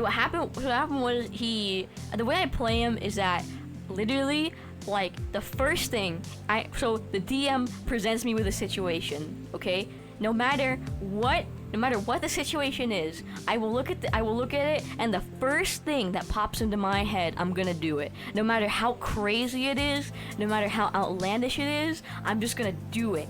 I'm just gonna do it and deal with the consequences later, because my character is a character who is very unpredictable, and my DM simultaneously loves and hates this about him, because he loves the fact that he's so volatile, and in one moment he could be like totally stable, and then the next moment he's like shooting a cop's legs off because he's like funny, and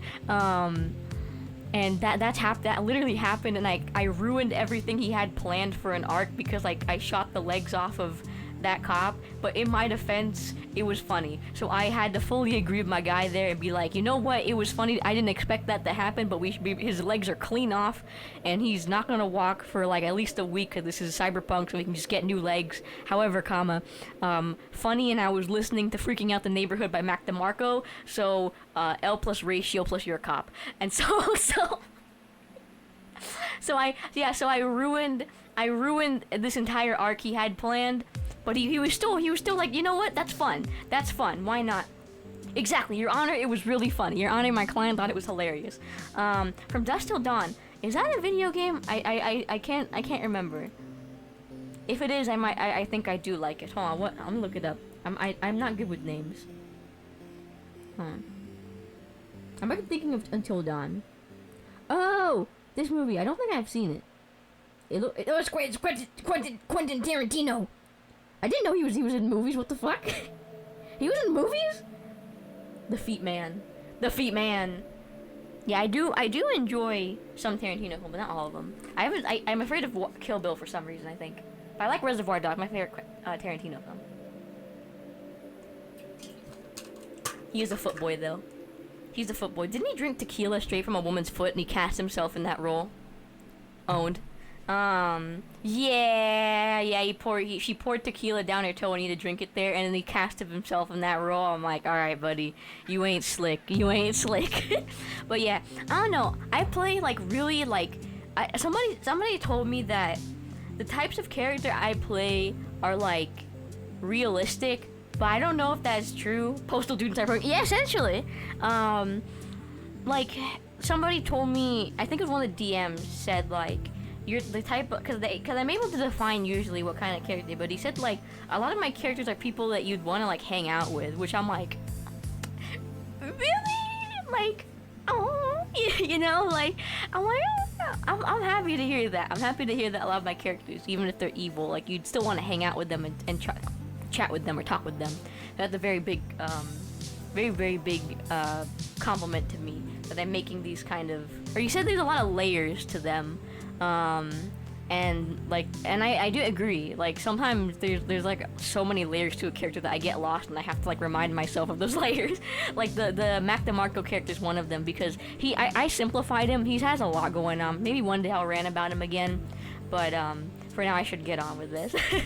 But yeah, I could talk about my characters like forever and ever, honestly, so maybe one day I'll do another stream, 'cause I've done this before. Yeah, I'm glad. Yeah, I'm glad. I have so many characters now. I love them all. I really do. I'm proud. Even the ones I'm not proud of, I still love them because you know they're fun. What world setting is your favorite to play in? Fantasy, high fantasy, cyberpunk, dystopia, etc. Ooh, it's tough. I'm fine with any setting, but I will say I've never been a sucker for fantasy or high fantasy. I've never been into that. Sci-fi is also kind of cutting it close. For me, I've never liked those traditional worlds. I just feel like, to me, I don't know, I've never been into fantasy. It just doesn't, like, hit for me. Even though, like, sometimes it feels like it should, it just never does. I think maybe because I've just seen it so many times, it becomes, like, trite to me. But, like, there are some medieval settings or, like, fantasy settings where, like, if you put, like, a nice little spin on it, like, we have, like, a fantasy thing that takes place in, like, Sengoku era Japan. That's really fun. It has fantasy elements, but it's not traditional fantasy. Listen, man, I don't know. I've never liked it. And sci-fi is, like, I never liked sci-fi either. I could never get behind it. Same thing with fantasy. I never liked Lord of the Rings. Shoot me, but I like everything else, and I'm able to stomach pretty much everything else. Anything you throw at me, I'll be able to make something out of it. But even if I do have to play in a fantasy setting, I can make it work. I just have to make like a little fun and flirty character for myself, you know. Or like I the other day, I got the Star Wars MMO because I love MMOs. I love just playing old ones as well. I want to try it out, and that's if you don't have a really funny story about that. I have a really funny story about the Star Wars thing. I'm not a Star Wars fan by any means. I like the original trilogy. After that, no, I'm not in any of the lore. I just like the movies. VTM is like sort of a fantasy setting, but I guess it is kind of modern. Like there's magic, quote unquote, but it's not. It's like JoJo levels of like stand fuckery essentially. It's goth punk. Okay, fair enough.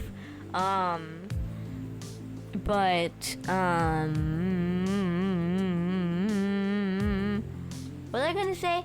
TTRPGS Pirate Akono. We're not talking about Shadow. We're talking about just favorite settings. I don't know. I can make any setting work. I don't know if I have a favorite. Cyberpunk is really fun. I think there's a lot you can do with it, and a lot of my favorite characters are from the cyberpunk thingy. Listen, buddy. Oh wait, I was talking about the Star Wars RPG and how we had like a potential like schizophrenic player who was there, and so we'll talk about it. Essentially what happened was the following. I was just playing the game. Essentially, if you don't know, each of the classes you play have like a little like backstory to them. It's really cool, actually. I was really surprised at how into it I got. I made like an evil British woman. I love that. And I played an Imperial spy. I love playing evil British woman. And what happened was there was another player who I believe. So it wasn't TTRPG. It was the MMO. And so I have screenshots, and I posted them on Twitter if you guys want to see them, because I was like, what the hell? So essentially, they were just yelling in general that like just like insults, just like kill yourself, like shoot yourself in the face, like you're trailer trash or something.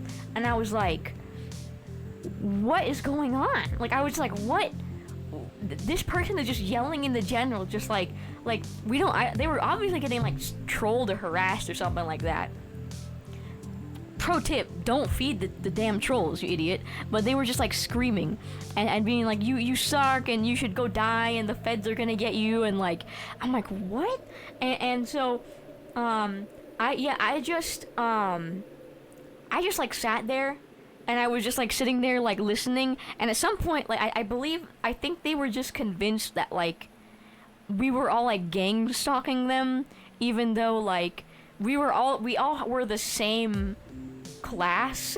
We were all the same class, so we all had the same missions, and I think that's why they thought everybody was stalking them, because they didn't fucking realize that we're all the same class, so we all have to go to the same places, and if we're all doing the same task at the same pace, we're gonna run into each other. And so at one point I was just sitting down. I was trying to figure out how to like sit down in a chair, because I'm weird like that, I guess. And they run up to me. Let me read what they said to me. Let me read you what they said to me. They run up to me and they say the following. They say, shoot you and your sons in the face and see how much of a GD they are when you're burying them dead, fucking hoe. And I was like, what do you say fuck me for? Like I was sitting down there.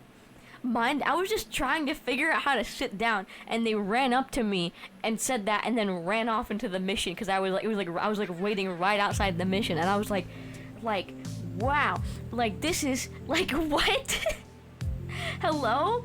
I was floored. I was like, do you think did you take your meds today? I mean, did you take your table salt meds today? Jesus, like, I don't know what GD means either. I'm like, goddamn, maybe? Like, I don't know. Also, I do think fantasy things based off of ancient history are cooler than medieval fantasy. Europe, we've had it. More, different, something else. But yeah, I think I don't have a favorite. I think if I had to choose, I'm probably like cyberpunk. It's a beautiful, fucked up, twisted world. Crackheads playing MMOs, literally. Literal crackheads playing MMOs. I'm just like, what? Okay, have you ever done TTRPG content with your viewers or considered it? Yes, I have. I have considered it. I made a RPG system myself called Into the Euroverse.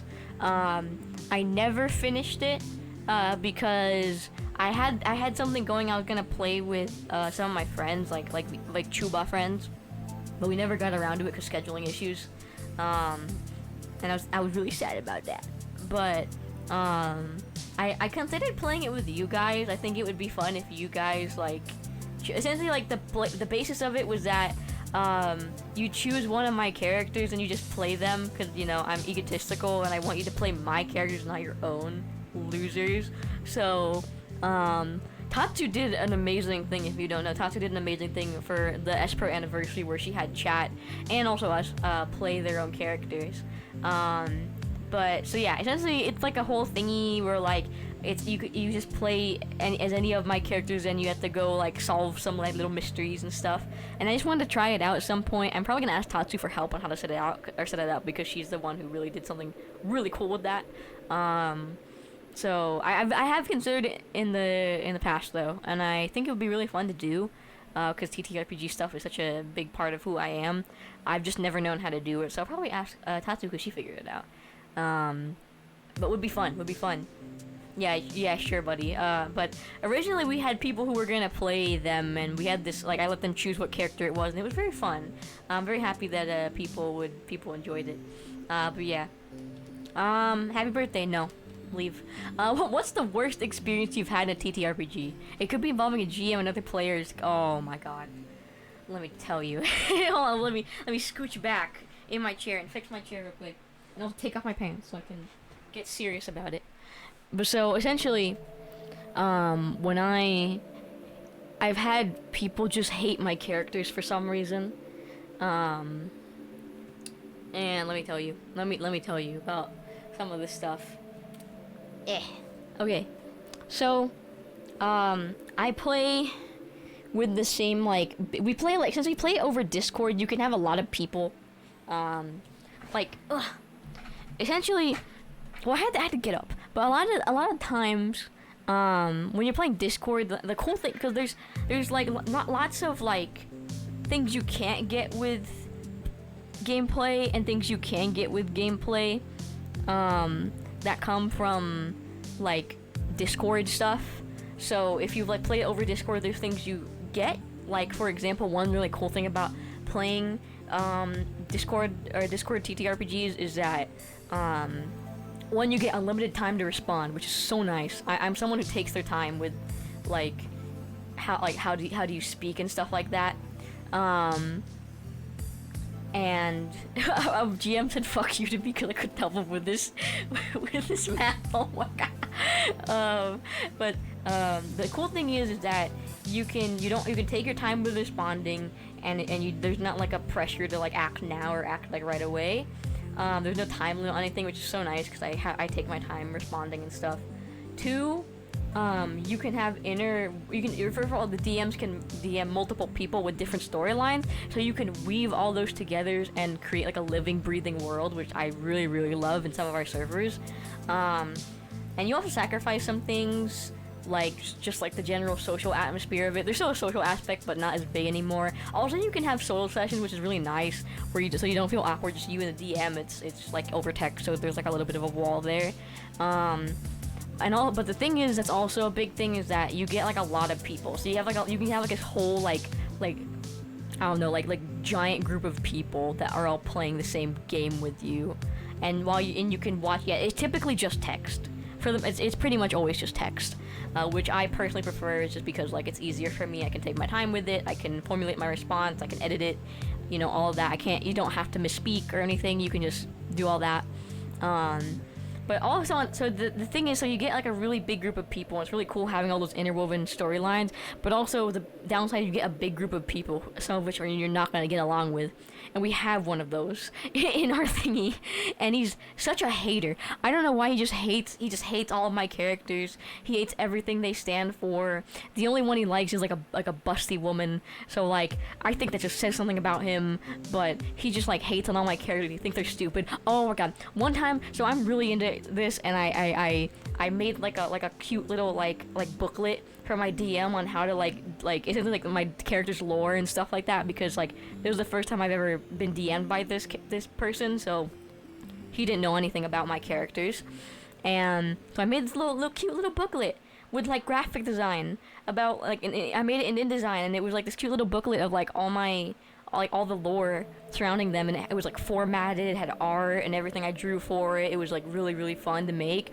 And then apparently he was talking shit about it, and he's like, I don't like how he did that. Like, I just think it's so stupid. She's telling him how to do his job, and I'm like, my brother in Christ, he knows nothing about who I am. I've never like talked to this person ever.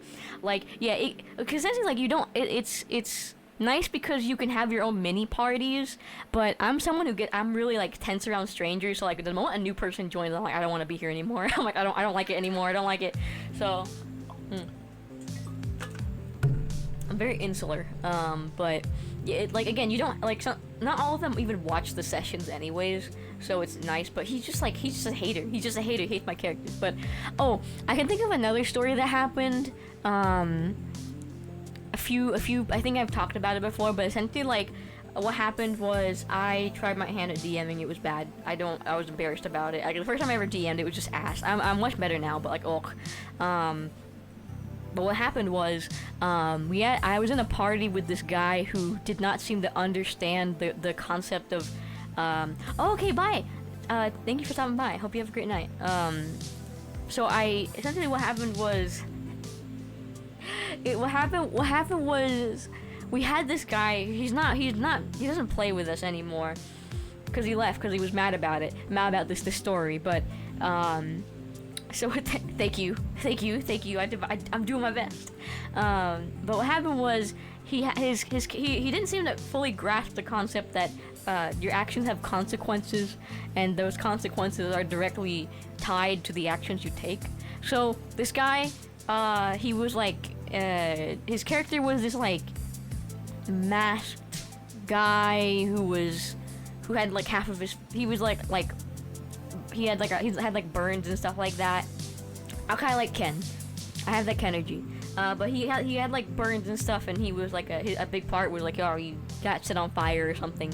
And ironically enough, he was an arsonist, which was weird.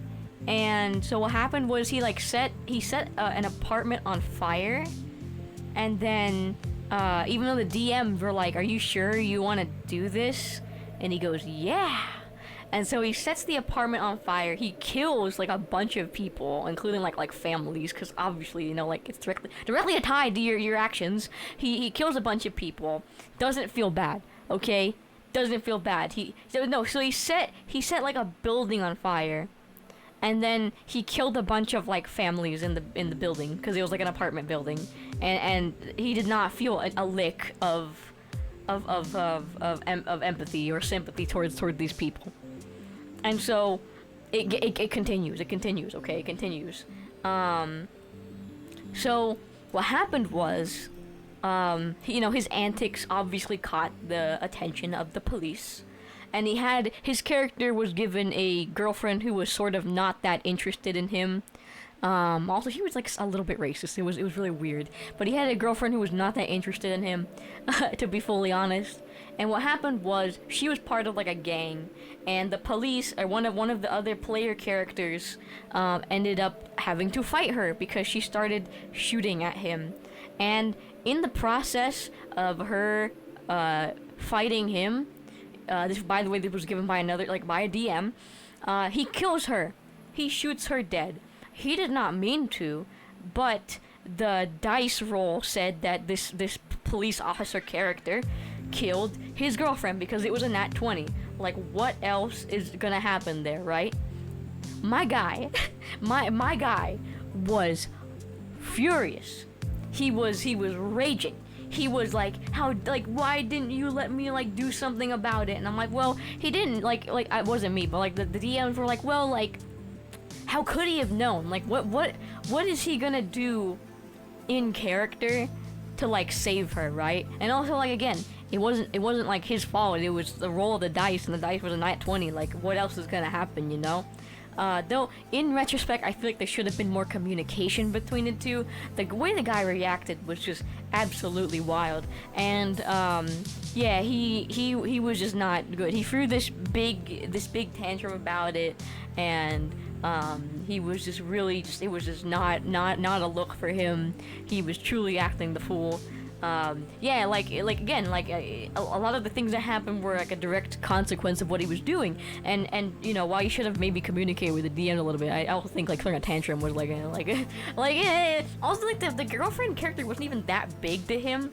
Like, if anything, she was like a background NPC anyways. Like, I don't know, he was just mad that he couldn't get virtual pussy. I don't know, he was just really upset about that.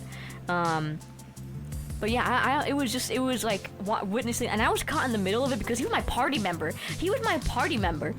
Like, and I'm like, oh my god, like, well, I didn't want to like, you know, I didn't want to throw him under the bus because he's my party member, you know. But also, like, dude, like, he like, there's nothing we could have done here. Like, he's like, why didn't you tell me, or I could have swooped in and saved her. I'm like, well, he wasn't in the area. So like, again, there's no possible thing he could have done to like save her. But I guess he wanted to. Oh yeah, and then his character had an arc where he wanted to like save everybody, where he wanted to be like this. It's so weird. So he started off, there was no character development, but I think it was like his attempt at it, where like he just murders families, and then all of a sudden he's like trying to be like this big brother that everybody can look up to, and I'm like, this was like by the way, this was only like 2 sessions of each other. A lot of character development can happen in 2 sessions. But not the length that these 2 sessions were, to be fully honest with you. So like, it was a shit show where all the DMs were fighting him, and you know, some of my party members were fighting him, and I'm like, oh my god, guys, you're like, there's gotta be about, like, there's this huge argument about, no, you do, there's so many unhinged people in TTRPG, it's crazy. He wanted to have a hero arc within 2 minutes of like murdering an entire family, so I'm like, you gotta make up your mind. Also, he kept getting offended whenever we would affectionately refer to him as our burnt chicken nugget, which is like a vine, by the way, if you don't know. It's like, I love myself. Even if I'm a burnt chicken nugget, I love myself. It's like an affectionate term we called him, cause like, you know, and he got like really pissed off about it. He didn't like it, like that we were like making fun of his dude, and I was like, oh, you gotta learn. I don't know. Personally, I feel like you gotta learn to laugh at yourself a little bit and laugh at your characters. Like I used to struggle with that too, like getting criticism, getting owned by other people regarding my characters. But you just learn to laugh at it. You know, if you can't laugh at yourself, then why you laughing, bitch? But yeah, like he took himself way too seriously. I don't like that. I mean, it's fine to take stuff seriously, but just have a sense of humor, man. Like we are all like basement dwelling nerds. Like, role playing is like fake people. Like, you gotta be able to laugh at yourself for that, man. But yeah, yeah, like, it was wild. But yeah, Snake's actually Mod Snake is actually one of our DMs, so he's seen some stuff. But yeah, that's just his character's tragic anti-hero origin. Like, it was so wild. I'm glad that I didn't grow up to be that way. I didn't like evolve as a player to be that way, because oh god, my actions do have consequences. That's how I play some of my characters. I always realize that my actions have consequences. I just roll with them, even if they're like fucked up. We'll just roll with them at least, you know. Next, how do you get started DMing for a game? So my first advice, because this is like I'm a novice DM. I consider myself a novice DM. You should know your setting, and you should know your settings, I think. And you should understand your setting, and you should understand the system as well, which seems like really simple and like, oh duh, but like, you'd be surprised how much I fucked up, like like in DMing, not understanding my setting or my system. Like, I had to call in backup DMs because I was like, I don't know how to do this fight, could you do it for me? Because I'm like, I don't know how to do this. Which is what I do for whenever I have a big fight in one of the systems I DM. I DM masterminds and mutants and masterminds. I just call an auxiliary DM and be like, you DM this big conflict, okay, bye. Like, I'm not gonna do it. I'm not gonna do it. I don't understand the system fully. I always do cinematic combat, unless it's like a big boss fight, in which I try to do regular combat and not cinematic combat. That's what I try, but it's hard for me to do regular combat. I'm not good at it. Yeah, I'd say knowing your group is also a big thing. Like, be sure to talk to your players and communicate. Like, just communicate, man. Like, just like talk to your players about what they want to see or what they're hoping for, and then you can start formulating ideas for, like, you know, big things like that. You know what I mean? And what I do is that whenever I try to start it, I just kind of look at the character and I think, okay, what can we do? And then I ask them, okay, what do you want? Do you want like a really cool, like, long story? Do you just want like a series of small stories? What are you feeling? What are you smelling? Yeah, like, you can also make up your own setting as well. Again, I also agree. Yeah, get some experience before you do that. It can be really big. But yeah, I had a lot of fun DMing. at least the Mutants and Mastermind thing, because I felt like I had a lot of creative control in there. I feel like I don't like DMing rigid systems where there's like a set lore I have to follow, because in the end I want to do my own things. For example, in the Masterminds and Mutants or Mutant Masterminds, I ended up just recreating the VTM system within like Mutants and Masterminds, because I could do that. Or hey, we just have bootleg Dean Winchester here now because we can do that, you know. Yeah. Exactly. I do agree, Soren. At least like, which is why I like it when players take more initiative in what they want, because I have this story, but you gotta tell me what you want and the way you want to play it. Sometimes I do formulate stories on behalf of your character, but most of the time, like, I've talked it out with you and I've tailored it to like what you want, if that makes sense. Like I've taken your preferences and your desires and I've created a story, like a storyline for you to follow and interact with, but also like if you don't like it, you can just not do it.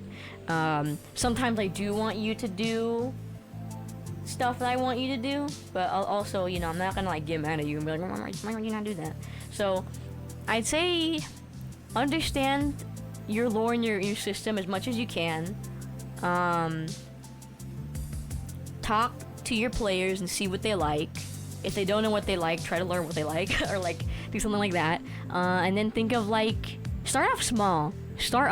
Do not try to make like an epic saga. It's not gonna work. It is mutant. Okay, thank you.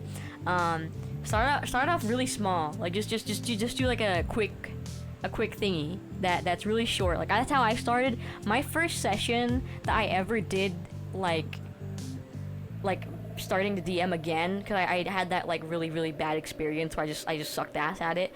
What I did was that I made this really tiny contained little quest line. And it's really so this is my first DMing experience was the following. It was Flavor of Love, but there's like a villain in the cast who's trying to like, it's like Flavor of Love meets Among Us, if that makes sense. So if you don't know, so it's like the story was my character was like this like hockey player turned, he was just so cool from Payday 2 essentially, and he has celebrity status, and he gets invited to go on this dating show essentially. It's like Flavor of Love, so we called it Goal of Love, right? And essentially there is somebody in the mansion who is like slowly poisoning him, and he has to figure out like who it is, and essentially so like he keeps getting like poisoned, but the plot twist is that there was somebody poisoning him, but it was like a red herring. The person who was actually like making him feel sick was a vampire who was like feeding on him at night, and that's what was like making him feel sick and stuff like that. And it was really fun, just having all of these challenges and stuff like that, these like set like little thingies, and all the NPCs were really fun to play as well. So it was a really good like start for me. Wait, no. So that was my second one. I'm so sorry. I just remembered. Hi, Sar. My first thing DMing was based off of 9 to 5, starring Dolly Parton and Jane Fonda, and the other lady. I'm so sorry, I can't remember her name, but it was very small. It had like a very miniature plot line. It was like one session and we're done, and it was like a one-off or like a one-shot, and it was based off of 9 to 5, and it was just really silly and really shenanigans and just really whatever I want it to be, with a very loose plot line and very small roles. But then that led to me doing the Flavor of Love thing. So yeah, start off very small. Mine was a one-shot that turned into like a multi-week session essentially.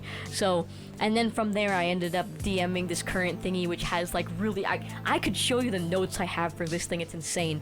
I DM'd like a Alice in Wonderland sort of thing. It was wild. Like I got crazy with it, but I pride myself on dialogue. I think my strength in DMing is dialogue. So find out what your strengths are, find out what's fun for you, and just kind of go with it. But start off small. That is my biggest piece of advice. Learn the system, learn your players, and start off small. And then if you really like it, slowly grow and do that and add complexity. You don't want to bite off something that's bigger than like what you can chew. So that's my piece of advice to you. I drink some water. Ugh. Lily Tomlin, yes. Alright, next. Tips for coming up with a character. Okay. God, I had a whole Google Slides on this, and I don't want to go over it again. But feel free to. I'm gonna simplify it as much as I can. I had like a whole Zatsudan on this before. Essentially, it was like how we came up with characters and stuff like that, and what that was like. And I'll maybe I can just quickly go through the slide. I don't know if I should. I don't know. Let me see. No, that's going over most of my characters. I don't want that. Okay, I'm lazy. Never mind. Yeah, there you go. Hold on. So, I have a quick process. So, first, just don't worry about, don't worry about, like, whatever people, like, one of you would be like, don't compare yourself either. Just, like, have fun. Just have fun, man. Yeah, or, like, yeah, a lot of time people just will rip off obscure things as well. So have fun, do what you want. Remember, there's no right way to make a character, no right way to play. It's all personal, and also you should swallow anybody whole who said otherwise. Okay, so if you want to stick to archetypes and tropes, don't be afraid to make a bad character. You just gotta do it and do the jump, right?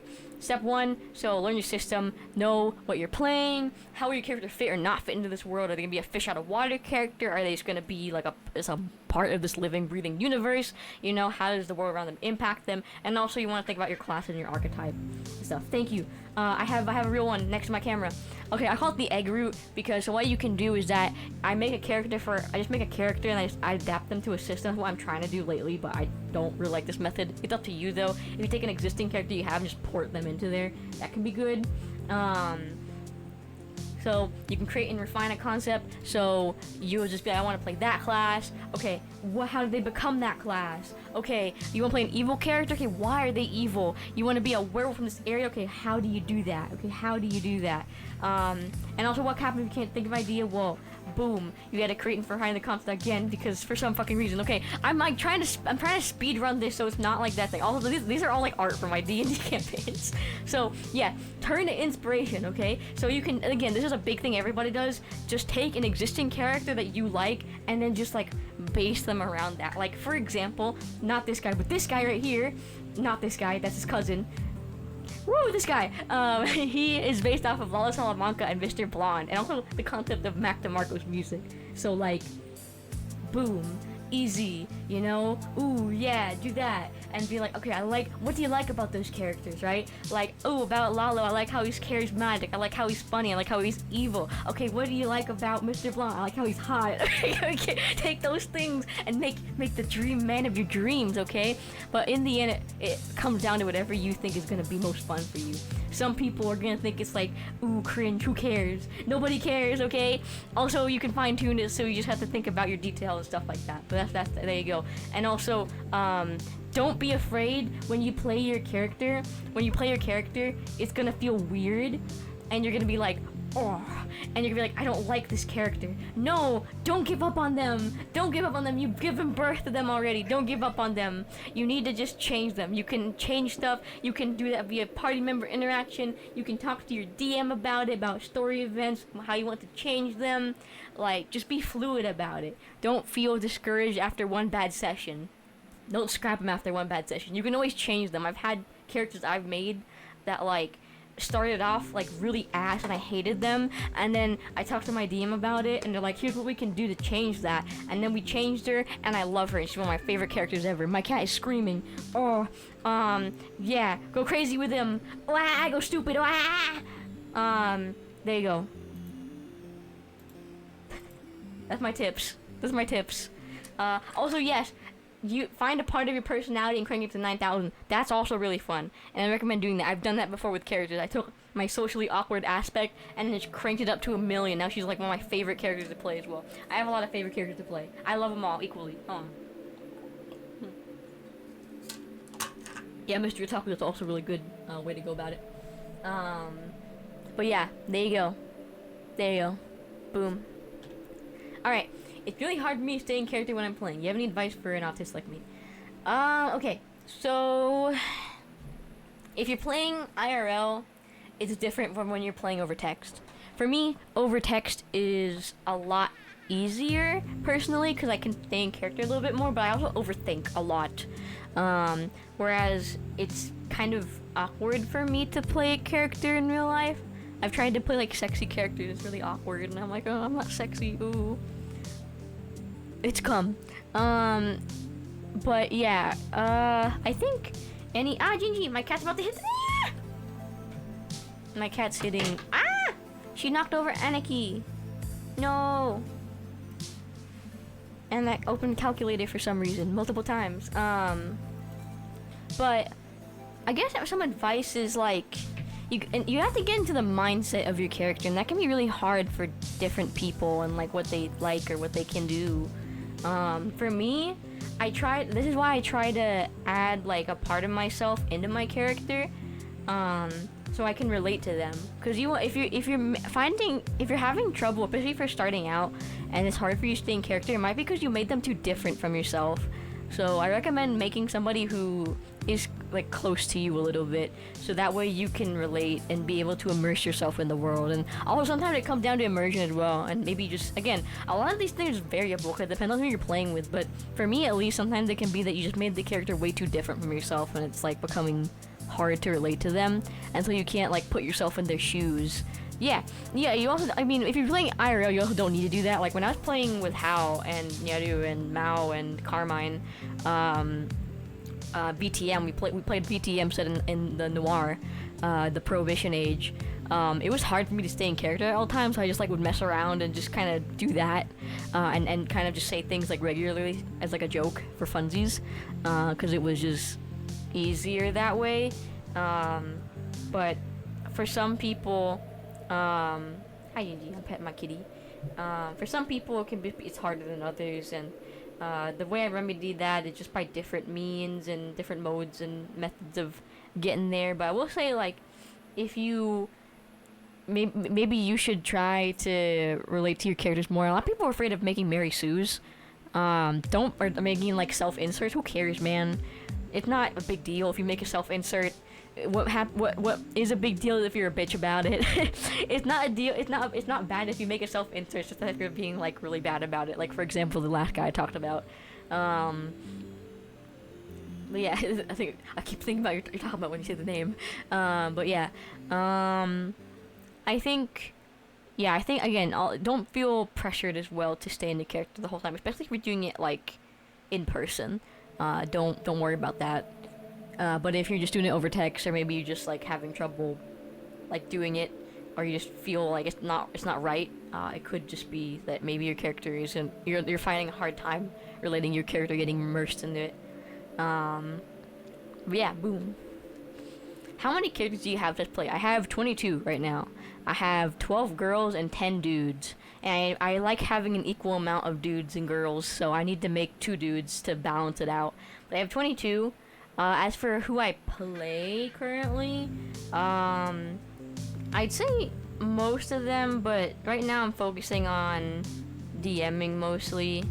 Self-insert are bad. Yeah, if it's more for me if they're disruptive, because like I could care less if your character is like a bad self-insert, as long as like, for at least as a DM, as long as you're having fun. That's my core priority. My core priority for all my players is that they have fun. They walk away from the session feeling like good, and feeling like they want more. That's my wish. So if you have it, like, the only time I get kind of annoyed is if maybe the self-insert is just like, I don't care. I don't think I've ever had like a major self-insert where I'm like, oh my god, dude. I think it's just if they're disruptive and they just don't have like a sense of like, hey, I shouldn't do this, you know, or something like that. Like, but yeah, I have about 22. I love them all. My most recent one that I'm sort of playing, sort of not playing, I'm focusing on DMing right now, is the Supernatural OC that I refurbished,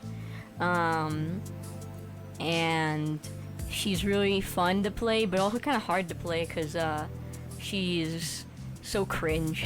She's so socially awkward that it hurts me to play her because I cringe. I will type what I'm saying and go, oh no, like don't say that.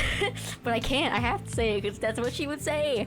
But I like playing her. Like even I think the cringe is the fun part about it. Just like being like, oh god, girl, stop. She's so girl failure.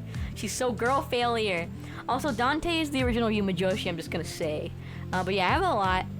Some of them I don't play anymore. So in terms of active, there's probably a different number. But I have 22 characters, 22 beautiful, lovely characters who I all love. No matter how evil or how bitchy they are, how mean they are, I love them. I love them to death.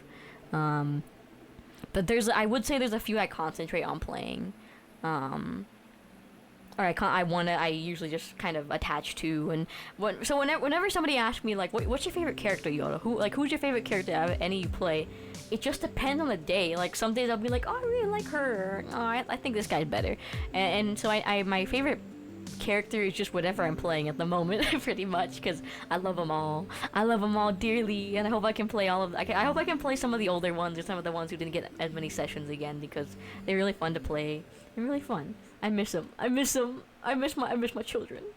How do you get into character? Ooh, okay. So there's a majority of ways. For me, I'm a very music-based person. I'm somebody who loves music, and music is a very big part of my life and a very big part of who I am. So I get into character via like Spotify playlists that have like characters on them, and they're based around. They're like a mood kind of soundtrack for my character or songs they would listen to. Other times I have like so the character that I mentioned before who was the organizer. Oh, my computer crashed during the raid from Welcome to the club, buddy. Thank you, Possession Crash. Welcome to the club, buddy. Nice to meet you. Really nice to meet you officially as well. Hope you're doing okay. Hi Battle Knight, how are you doing? But thank you all. What was I gonna say? Oh yes. There's some characters I have to be in a mindset for. For example, the Russian mobster I mentioned earlier. He is a character. Tevo! Thank you so much for gifting a sub to Possession. I hope you enjoyed that, Possession. They have given 90 gift subs in the channel. But for me, I have to be. Oh, it's okay. No, it's totally fine. I'm really happy to meet you. Yeah, getting the character can be tough, but like it depends on the character for me. Cause like for example, the Russian mobster character I had, he's really hard for me to get into character. Cause I need to be like Minhera. Like I need to be Minhera to play him, or I need to be really silly. There's two moods I need to be in to play him, and either I'm like the most like down in the dumps I've ever been in my life, and I'm like just contemplating ending it all, or I'm like hee I'm so funny. I'm like hee I need to go cause problems on purpose. Yeah, for me at least, like he's a character who I made when I was like really Minhera. So in order to play him, I need to be Minhera, or I need to feel like causing problems on purpose. And that can be really hard. I do voices, but I don't. How do I do both? Well, it's not at the same time. It's either or. I don't think you can, like. It's more of like a I need to vent out my. He's a good character for venting out my frustrations because he can just be really violent, and I'm like, I love being violent. I love killing people. I love hurting people. Like I am Jacket Hotline Miami. I love hurting other people. But at least for that character, I think he's a kind of a special case. Or I have to be in one of two moods to play him, but all the other ones I can kind of pick up really quick. I'll be like, yeah. And usually that's by listening to music I associate with them. And that's why a lot of my characters have like playlists, so I could listen to that, feel the mood, feel the vibe, and just kind of like, okay, we're here. And also like, cause like sometimes when you're playing a character, like at least for me, the way I play him so intensely, you need to reach down inside yourself and kind of like pull out something, right? And you need to go to a place within you to play some of those characters. And that particular Russian mobster character, I gotta go to a dark place to play him because he's in a dark place as well. And I have to struggle with that, and that can be really tiring. Or like playing a really sexy character. Ugh, it's so fun but so draining for me because I'm not sexy. I'm not sexy by default. I don't know how to be sexy. I'm too awkward for that.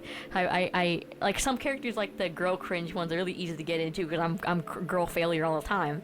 But they're like more like extroverted characters for me or witty characters. Like they're so fun to play.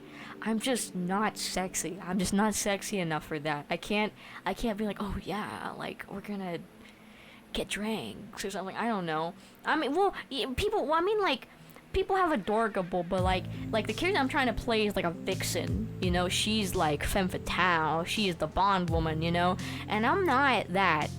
I'm not that, and that's hard to play. It's very difficult. It's very difficult to play some of these bitches because like they're just so witty or something, and I'm just like, oh, your mom sucked me good and hard for my jorts. Yeah, a smoldering temptress, and I'm just like, hey guys. I'm just like, 9 plus 10 is 21, and that woman is like taking 21 dicks up the ass, you know, and I can't do that, and I don't really want to. It's kind of scary. But yeah, it's hard. It's like I have to listen to like Britney Spears and like Beyonce's what was it? What's the song? How is it? It's like all I have to say is yes, yes, yes. Oh. I have to listen to this one specific Beyonce song, and I have to listen to Britney Spears and Aisha Erotica, and you know, hi, it's great. It's great. Not independent woman. It's a R&B track by her. It's a very seductive one. I can't remember. But yeah, if I'm doing a seductress, oh my god, it's so much easier over text. I could never do that. I try to do it in person and I just fail because I'm like trying really hard and it shows. It's really, some people are really into that and they're like, oh yeah, I love this bitch. She's being so cringe. But other times it's like, oh. She used to be an R&B singer right after she left Destiny's Child, and I'm trying to think of what the song is. It Patience or something like that? It's okay by idea. It's like Patience or something. I forgot, man. It's on my playlist though. I call it cherry lip gloss music because it's like you feel like a woman when you listen to that soundtrack. You know, you listen to that song, you feel. There's a spider web in my room. Epic. You just feel like womana, you know. And also, I will say, D&D is like a sort of drag, and that is proved by Brendan Lee Mulligan Dungeons and Drag Queens. I will say, but it is sort of drag because you do get in character. So I feel like you need to immerse yourself in the fantasy. You need to immerse yourself in the fantasy, and you need to immerse yourself in this, you know, this person that you are becoming, and you're reaching into yourself to pull out. Unfortunately, you don't have the makeup or the costume to fully pull it out, but you have to reach into yourself and pull it out. So I use music to get into the fantasy. You can use whatever you like. You can just meditate. I have to reflect sometimes on myself and think about how I relate to the character because I'm just like an actor at heart, I suppose. But yeah, long story short, listen to music that reminds you of your character or music of the setting. Get immersed in the setting, get immersed in your character, get immersed in the fantasy, and sex. There you go. Move. Oh, what's it like being a storyteller, GM, DM? Easier or harder than being a player? Oh, good question.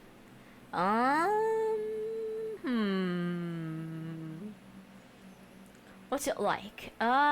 It can be fun. I haven't DM'd. I've only DM'd technically like two different people, and I know them, so like I guess there's like that to account for. But it can be really fun telling a story. It can be fun finding out what's right for you, what your style is.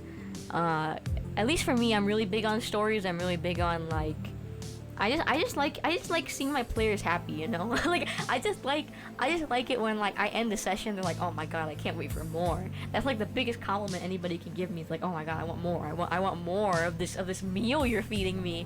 And it's the best compliment I can ever have is just being told that it was so good that they can't wait for more, and they get all antsy and they're like, please more. Yeah, it's like a really really nice feeling, you know.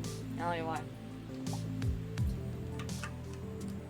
I will say to me it feels easier than being a player because as a DM you have a lot more control over the situation than you would as a player. You can adjust things hi Pistol. You can adjust things, you can change things, you can fuck up things however badly you want. You can be evil, you can be good. I think the control aspect is I know you. DM is a lot harder for me to struggle with the system. Okay, I will say, as someone, I typically do not focus on the system, and that's probably why I have fun with it. I will say, like, they have upsides and downsides, both of them. And with the player, you know, a lot of it's out of your control, but it's also a good thing, because you don't have to worry about, like, if you're, like, unsure what to do, you just be like, hey, DM, what do I do? Hey, DM, what do I roll? And that, to me, the hardest parts about DMing come from like, what do I roll in this situation? I'm like, fuck, because I always find myself giving people the same, like, 5 stats to roll, and I feel so bad, because I don't want that to happen, but I'm also not well versed in the thingy to, you know, fully give you more than that, and I'm sorry. So it's, oh no, you can, please feel free. It's still open. But yeah, it's like, I like having the control of it because I can, like, make all these NPCs and make this little story, and it's fun.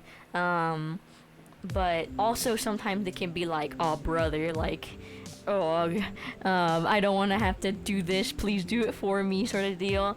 So I'd say it's both. It just depends on what you're, yeah, it's just depends on what you're looking for. Again, a lot of the answer to the question depends on you.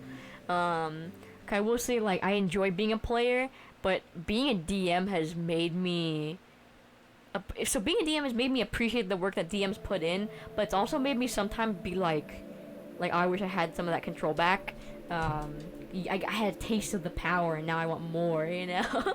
But or sometimes I wish, like, you know, I wish for this or that, and that could be achieved. But as a DM, sometimes as a DM, I wish I could be a player again, because being a player is so much fun. I guess I just sometimes my expectations get, like, changed because I'm used to having that control. So it's been interesting seeing both sides of the equation and both roles in this relationship. I will say, for me, I like being a player more. I like being taken care of. You know, I like being pampered. I like being pampered. It's fun. But I also do enjoy being a DM. But I'd say being a player is probably easier for most people, because you don't have to worry about a lot of things. You just have to worry about, you can rely on your DM. But for me, in terms of, like, telling a story and having fun with it, it can be easier to be a GM for me, because I have control. Yeah.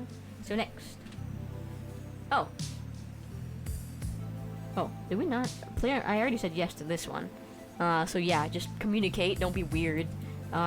Make sure the other person is okay with it, but yeah, I love player-on-player romances. You can get so much good content, bro. Like, it's like a free fanfic factory. It's great. Any weird player story? I think I've shared a few.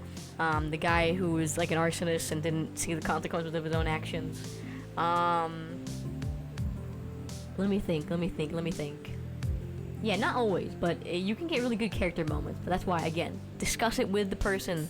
Discuss it with your party members. Like, make sure there's, like, boundaries. Don't be weird about it, alright? It's only weird if you make it weird. Gigi, no! She's gonna open up a calculator again! Okay. Are there weird player stories? Weird DM stories? I mean, I've talked about some of my pet peeves, not my peeves, but, like, as a, like, some of the troubles I've encountered.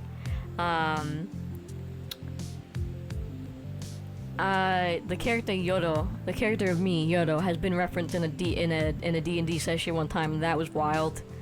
That was a moment. I can't think, I mean, I've already said all my weird player stories. I have more, I just can't think of them right now, but I've seen people play with, characters who are very disruptive, and I don't enjoy them. But I think I've already exhausted all my weird player stories off the top of my head, so. Oh, it's very cute how into your tabletop characters you are. How do I love my characters like you do yours? Thank you. I love my characters so much. I think this comes back down to my philosophy of, like, loving what you create. Like, I was thinking about this the other day, because I was like, I've been watching a lot of Wendy Goon lately, so I've been, like, watching a lot of its, like, religious stuff. I've been, like, thinking about it, like, in my head. I'm like, wow, just processing it. But I think, like, man feels a desire to create because, okay, this is like really religious, but like I was just thinking about it because I'm like, dang, man feels a desire to create because we desire to feel like God, you know, or you're the extension of God, so therefore you feel a need to create and be like God. And I was thinking about that because like I love my characters so much because I like, again, they're really personal to me. And they've helped me through a lot and figure out who I am, or helped me through troubling times, or provided an escape for me during times where I needed an escape, or XYZ, XYZ, XYZ. And in the end, I feel like even if they're not real, and even if we've never spoken a word to each other, we're like, they're like my best friends almost, because, you know, I know everything about them. They know some parts about me, technically the parts that I gave them, and it's a very, very one-sided but sweet relationship, I think. Because obviously they ain't real, so they can't hear what I think about them. But I hope if they are real, which probably isn't true, but somewhere out there, if they are real, I hope they know how much I love them. I hope they know how much I love them and how much their creator loves them, because it's a very nice feeling to be able to escape and stuff like that. But I think I don't know how I can tell you to love your characters like I love mine, but in the end it comes it comes down to like loving what you create. And like for me, whenever I make my character, I always feel like I'm loving them into existence. Like I love them so much that they're real to me, you know, which is like really sad to say, but really Christian-y, but like you don't understand. Like they mean so much to me. And whenever I draw them, I always draw them with such love and such like appreciation for who they are. And it's a really, I guess, I don't know, maybe it's something only like artists can truly understand. Like when you make something, there's something very there's something very spiritual in the she's opening up a window. There's something very spiritual in the concept and the art of creation and creating something. And there's something very spiritual in just like making something and making it with yourself and who you are and stuff like that. And especially when you make these characters become like living, breathing parts of the universes they inhabit, you know, in some sense they are sort of real. And I guess that's the closest, the parasocial character relationship. Yeah, no streamers for me, thanks. I'm gonna do this with, you know, if they're 2D they can't hurt you, if they're not real they can't hurt you easy. But yeah, there's like I don't know, there's something, it's the closest to God you're ever gonna be, is when you're making something. And I think that's why it's so apparent in creation, like that kind of spiritual aspect of it. But even when I like draw them or something, it's very, very, very big thing for me, and I just want to make sure it's perfect. Which I shouldn't. I shouldn't be afraid to make shit art. That's just how it is as an artist. But I think it's something maybe only artists can truly understand. Like even when I write music, I feel the same way. I feel this very like connection or something like that. It's very it's just a moment. I don't know how else to describe it. You just have to love what you're doing, and you have to feel a connection to your characters, and you shouldn't force it. It should be natural, but it should be like this love of how that you've created them, that you love them, if that makes sense. You know what I mean? Like the fact that you've created them is enough for you to love them. It's very difficult for me to fully explain without sounding like I'm absolutely insane. Bars, but it's hard to put in the words the way I want to phrase it without seeming like I'm Christian. So we're just not gonna touch that. But I'm just gonna say it's a very like spiritual thing. You just kind of gotta just have. You just gotta love your characters and see them and their place and who you are and who they are. It's like a really big philosophical thing that I don't think we're ready for. So we'll talk about that later. But bottom line is just love them. Just love them. Love them for who they are. Love them that they're a part of you and you're a part of them. You know, you have a relationship to that character that nobody else can fully replicate because you made them. So I guess think about that and ruminate on that. But yeah, there you go. Boom. Cringe. How do you assign genres of music to characters for mood playlists? This is actually a good question as well. Again, for me, I kind of just let the character tell me what's cooking. Like some characters, I'll listen to them and be like, you kind of feel like a classic rock kind of guy. I'm gonna add like Don't Feel the Reaper on this track or something like that. Or one of my cringe feel characters, I listen to a lot to like 1960s songs that are kind of moody, like 1960s Italian film scores that are kind of moody and kind of romantic, and I just add those to hers because they just remind me of her. I just listen to them a lot. Other times, you know, like I base the character wholly around a music genre, and I made his playlist first, then I made the character, you know. Yeah, or I have like a whole playlist that's just like drag queen lip sync song that is called The Cuntinator, and it's and it's just characters for it's just songs for this one super cunty ass character who does his makeup all the time, you know. Like it's just usually you'll play the character, you'll get a feel for what makes them like what genre it is. Sometimes like for literally I have one playlist that is 5 hours of Take Me to Church by Hosier, and that's for my priest character. It is 5 hours. It is non-stop Take Me to Church by Hosier. 5 hours of Take Me to Church, and that is his entire playlist, and it's beautiful, and it helped me get into character because I just go, yeah, I'm about to be taken to church, you know, like literally what it is. It's that's all it is. Every single song is just Take Me to Church. But yeah, or like maybe I have like a shit posty one. Like I usually try to at least sprinkle some of my own music too. I try to make a playlist that is songs that my character would listen to. Very difficult because I don't listen to a lot of popular pop songs, and she is definitely a Taylor Swift girly. I don't listen to a lick of Taylor Swift, not since middle school. So I'm like, I want you would listen to Taylor Swift, but I don't want to listen to Taylor Swift. So I'm gonna just kind of replace that with something else that we kind of would maybe like. So just to like compromise here, because like I get that you like Shake It Off, but that's a cursed song to be given its past. So we're not gonna go with that. So it's kind of hard. But in the end, you know, your character will just kind of let you know. Like, obviously, they're not gonna speak to you and be like, yeah, yes, creator, my thingy is this. But yeah, like it's just you'll learn. You'll kind of feel it. And sometimes it'll just be for the setting. Like if you're in like 1920, you're gonna add like a lot of, you know, piano jazz or something. Again, you'll feel it out and you'll understand. So yeah. Have I ever played myself in a game? Have I? Because the character of Yoro has appeared in a few has been a reference, which is one of the weirdest parts about like my some of my D&D buddies knowing that I'm a VTuber, is seeing myself get referenced in some campaigns, and I'm like, don't fucking do that. Like it's like for example, when one NPC went insane, he wrote Skelskan Syndekesh all over the walls, which is what I used to say. It means Supreme Leader's cute and yo-yo manian. So that was freaky. Another time is when one of my characters referenced that he watches a gray-haired VTuber. But it wasn't me. It was one of his friends referenced that he watches the gray-haired VTuber. I'm like, don't do it. Don't make my character a canonical Yodo peasant. No, how cursed, how absolutely cursed, but also blessed. Because I'm like, you know, I'm honored that, you know, there's a character of mine that is now canonically a fan of me, but that's also like so beyond cursed. Like, I swear, I think it was Lars. I think it was. Somebody said he was subscribed to me, and I was like, that's no, don't. How, Jesus Christ, how horrifying.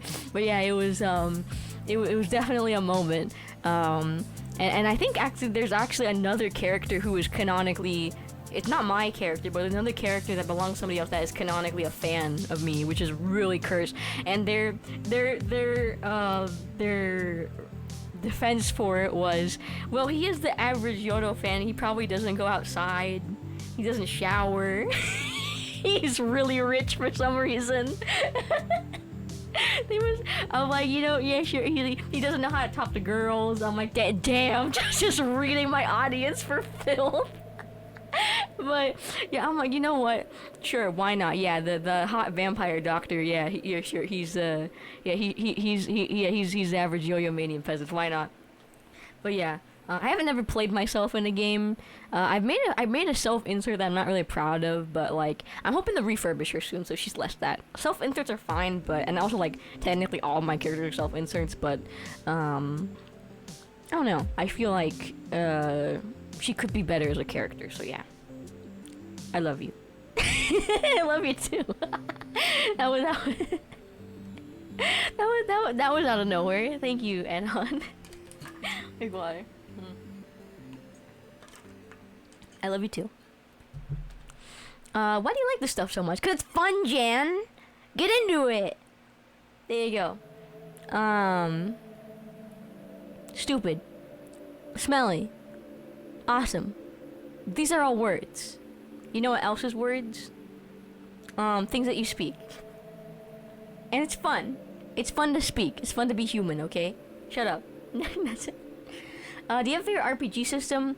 Whatever homebrew system I'm using because, yeah, easier for me to enjoy. There you go. Next cover when? Lol. I always get this. Every single metal stream I get this. So at some point, I'm working on it, okay? I'm working on it. I have a backlog of one more cover to get through. One's almost done from what I've been told. I just need to communicate with the MV artist. He's been kind of in and out lately. And I have another one I need to get art for, and another cover I'm doing with another S Pro member. I got so much to do. I got so much stuff to sing. I have one I'm working on right now that I'm trying to like finesse because it's like hard for me to sing that style. So I'm like trying my best here, but soon at some point. Hi Cube, how you doing? We're doing our best. Boom. Oh, what do you as a player look for in a GM? That they're approachable. Oh my god. You do not understand the amount of like times I've like fumbled as a character because I was too afraid to reach out to my DM. I like it when a DM is approachable, they're open-minded, and they're willing to like, I don't know, they're just willing to help you tell your story.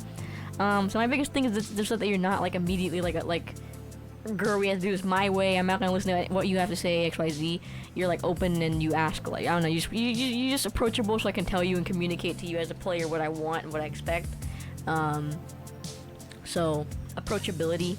Yeah, DM that remembers to have fun is big as well, but I guess mostly it's just like I want you to be approachable because I won't have fun if you're not approachable, if that makes sense. So that's my thingy. On the flip side, what do you as a GM look for in a player? Sorry for the 2 questions, no problem. As a GM, I look for a player who they don't have to know what they want, but I like it when they know what they want, and they're willing to take the initiative when they're playing, so I don't have to be like, hey, you should go check that out. I want you to check that out because I think most of the people I DM kind of let me hold their hand and guide them through the story, and I like players who are able to just kind of do it. Yeah, creative dipshits as well. Like people who just like know what they want and they're willing to communicate that with me. Please communicate with your DMs what you want.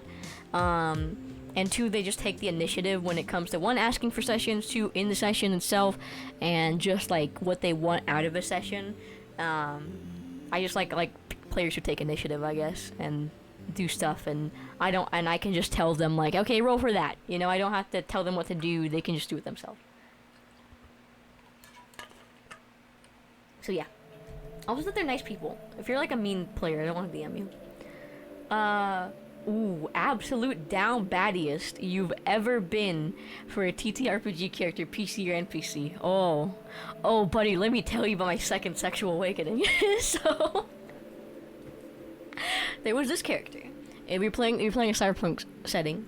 There's a very infamous moment amongst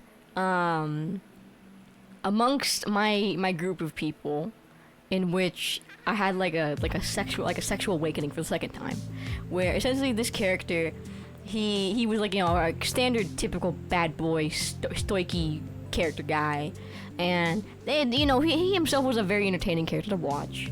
But there was one. This is when I realized I'm like, oh, I'm a sub. I'm a bottom. He was hunting down another PC. And he grabbed the PC had like medium length hair. He was a guy. He had medium to like long length hair.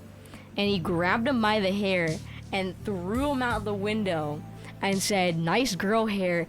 And I just like I have never I do not blush when I don't want as much as I mean I do blush when I'm reading like a good smutty fanfic, but like I was like full red. I have never felt this way since like maybe like 5th grade. I was like, this is bad, and I was really embarrassed about it because like yeah, it's weird. Like it's weird that this like just made me feel I was awakened to like me being just like a bottom, and Riona and all that, and I was like, oh god. So yeah, that was a moment. Oh, and also there was this really hot NPC. There was like a few really hot NPCs that I was really down bad for, but I was really embarrassed about it. I never told anybody because it was really embarrassing. But yeah, I think the sexual awakening thing is the funniest though. I was just like, I just had like a full-on body reaction, like stomach got a knot. I was like beet red, I was sweating, I was like, this is bad. This is really bad. But yeah, thumbs up. That was fun. Oh, and we did it. We did it, boys. We did it. Alright, next we have a few more that have been sent in by you guys, so we have a lot. Oh god. Okay, let's go through them. What was the funniest thing that happened in a TTRPG campaign that you were in? Oh god, that's really hard. I'm gonna be reading these from, actually I'll just do it this way. There you go, we'll just zoom in. So what's the funniest thing that happened in a TTRPG campaign that you were a part of? That's a really good question because there's so many funny things that have happened and I've like laughed my ass off. But I don't know if I can remember. This is hard. Oh no, that was out of session. That doesn't count.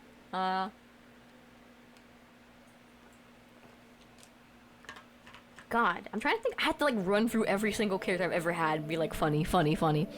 Off the top of my head, a funny moment was when my cringe fail, my girl failure. She's like a reporter, and she was I think I was DMing this. I'm not sure. No, I was. She was in a party with the so-called guy, and so the context for this is that he had a fight with one of the like shitty bosses and he knocked him out, and apparently they look exactly the same and the guy has to be in a meeting in 5 minutes.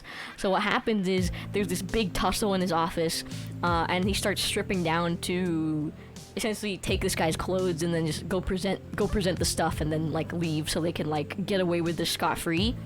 And then one of the just coworkers who were there, like, he heard the commotion happening because he was still in the office at the time. So he walks in, and my girl failure, she opens the door, and and the guy goes like, "What's the meaning of this? Like, what are you doing over here? You know, like you're doing something weird." Because he sees the guy who's like in his boxers right now, like the so-called guy changing, and she goes, "Sex! Fuck off!" and just slams the door in his face, and she runs. And it was very funny to imagine that he just screamed at the top of her lungs, "Sex," and then "fuck off," and then shuts the door right in his face and goes, "Okay, okay, we're good." Because she failed a composure roll essentially, so she panicked and just blurted it out and then just shut the door and left. Yeah, she goes, "Sex! Fuck off!" I can't think of anything else that was really funny. There's definitely stuff I'm missing. Mud Snake, if you're there, do you have any moments off the top of my head that like were really funny? Because I can't remember. I have to look through all of them. Sexa! Let me think. What else? One time I was playing as my guy Lars, who's like a very cunty, like draggy, campy character. He's like a villain. He's a super villain, and I made him specifically to spite superheroes. 'Cause I hate superheroes, so I made a super villain who like hates superheroes, and he's very campy about it. And so his whole thing is that he acts crazy, but he's not actually crazy. And he references a lot of pop culture because the thing's supposed to take place in our universe, just in the future. And so what happened was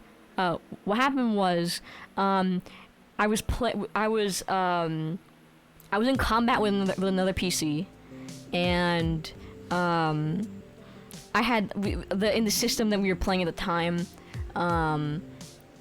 you have like 3 dodges and 3 you have blocks and dodges that are timed, so you have to take damage so the fight ends. And I was on 1 dodge left, and I was running away from the guy because I'm like, I'm not gonna win this fight, so I started running away. And what happened? Why are you so mad, Max? He's so angry. My cat is so angry. So I had 1 dodge left, and the guy was running after me, and he caught up to me, and he goes to hit me, and I use my dodge, and I just like run faster, and he just goes, "Dead hard, motherfucker!" Which, if you don't know, it's a Dead by Daylight reference, because in Dead by Daylight, before it got nerfed, you used to get like a speed boost essentially, so you would like run. You'd run a little faster, and you have like invincibility. So I was like, "Dead hard, motherfucker!" And he just does that. So that was really funny, because I got to like, you know, reference a little stupid little thingy.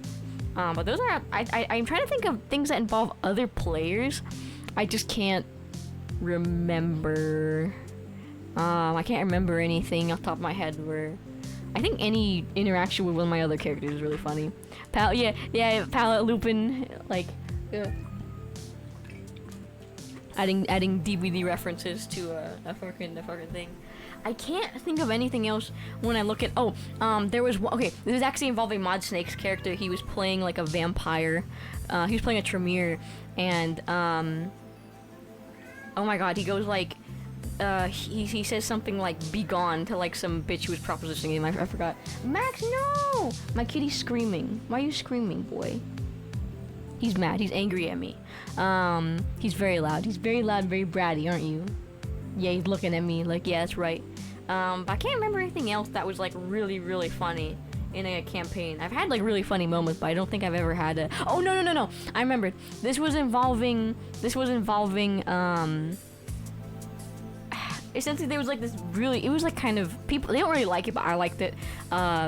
One of our party members does what we call in the industry fusing the hostage, where he literally like got the hostage killed in such a way that was so dumb that we redid that we just retconned it, and we redid the thing, because he just ran in and got the hostage killed like immediately, and we're like, bro, like, what were you thinking? But we ended up just retconning it because it was like so dumb. We're like, what were you thinking? You just ran in and got the hostage killed because they said like, if somebody walks in the door, they're just gonna do it. So he just fused the hostage, and we're like, do you realize what you've done? There's like people there that are gonna die. And he's like, oh shit, sorry, and he just redid it. But it was really, really funny. I don't know if that's the funniest thing though. I can't think of anything. What are some good game night foods? Chips. Pizza is really good. I don't care what any of you say. Pizza's really good. And any junk food really. Soda pops. Goofiest character you've made so far. I made a manic pixie assassin lady.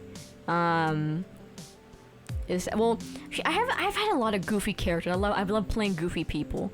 I made a Fallout character with 10 charisma, but he was like a fuckboy. Like he was like the son of like some big he was the son of like the Presidente in game, and he was just like he's just like a really, really big, like, don't call them bitches, like, kind of guy. He's like a guy who's like he's such an ally of woman that he's kind of annoying about it, or he's like, oh, I'm so sorry for everything that men have ever done to you. Like, he's really just like cringe, and I love him. And another one I made, like a manic pixie assassin GF, and she's essentially like if I took a shonen protagonist from anime and just made him a woman. So she's very like, she's based off of Goku, she's based off of Luffy, and she's based off of Naruto. It's like the big three of shonen anime, and I just took all of them, just made them like a woman, and she's so funny. And she's really, really fun to play because she's very like erratic and very like, okay, I'm gonna go beat the fuck out of this guy. And she kind of reminds me of like a chihuahua a little bit. I love her. Or like just like any puppy. She's very silly and very, very fun. Because keep in mind, everybody else in this setting is very like cowboy. They're like, essentially, it's like 1890, so it's like Red Dead Redemption, but like with werewolves and vampires and whatnot and yokai. And she's like an assassin from Japan, and she has like a spiritual mentor who's actually like a legacy character of one of my other guys. But she's really, really just happy-go-lucky in a world where everybody else is really like tired. she's just Goku pretty much, and if you're playing a character who's Goku, you're just gonna have fun. I can't think of any other characters. Any of my cringe failures is also really goofy. But also like my Lalo Mr. Blonde guy is really fun as well. He's also pretty goofy, but in like a really evil way. So yeah. What is the first earliest memory? An example was like my first memory I had was me bashing my head against the wall. My first earliest memory was me at my first birthday party, actually, which is really weird to think I remember back that far. But I remember being pulled in a wagon. Apparently that was my first birthday party, but I remember it. And I was in a wagon at a park, and it was really fun. And somebody asked the same thing again. Yes, we already answered. Are you fun-sized? Fuck you. No, I'm epic-sized. Shut up. Favorite video game? Either Silent Hill 2, Hotline Miami, Metal Gear Solid 3 or 5, and then I'm missing a Vampire the Masquerade Bloodlines. Yes. Any 3D model planned? I do have a 3D model actually. Shut up. I do have a 3D model already. I have a picture of her. Hold on, where's she? Where'd she go? I have her here. Yes, I have. Well, this is like a one I made, but I did like a Tommy Vercetti. Tommy Vercetti. I made a Tommy Vercetti thingy, okay, where I see I'm Tommy Vercetti, but I'm Yodo. I did that. That's the only picture I have right now. I have another one. Don't look at my height. Don't do it. It's not worth it. It's not worth it. Don't do it. Not Versace. It's Tommy Vercetti from GTA Vice City. Hold on. I have another. I have the actual one here. Where is it? I need to find it. Where is it? I have it somewhere. Gingy, no! My cat's trying to open up another window. Oh, here you go. Here's another one. Ah, Gingy, no! There you go. There's a video of me doing a Fortnite dance. I also have an idol uniform here, but oh yeah, here you go. This is my idol uniform. Just only half of it, so you can't see the rest. I think I have another one.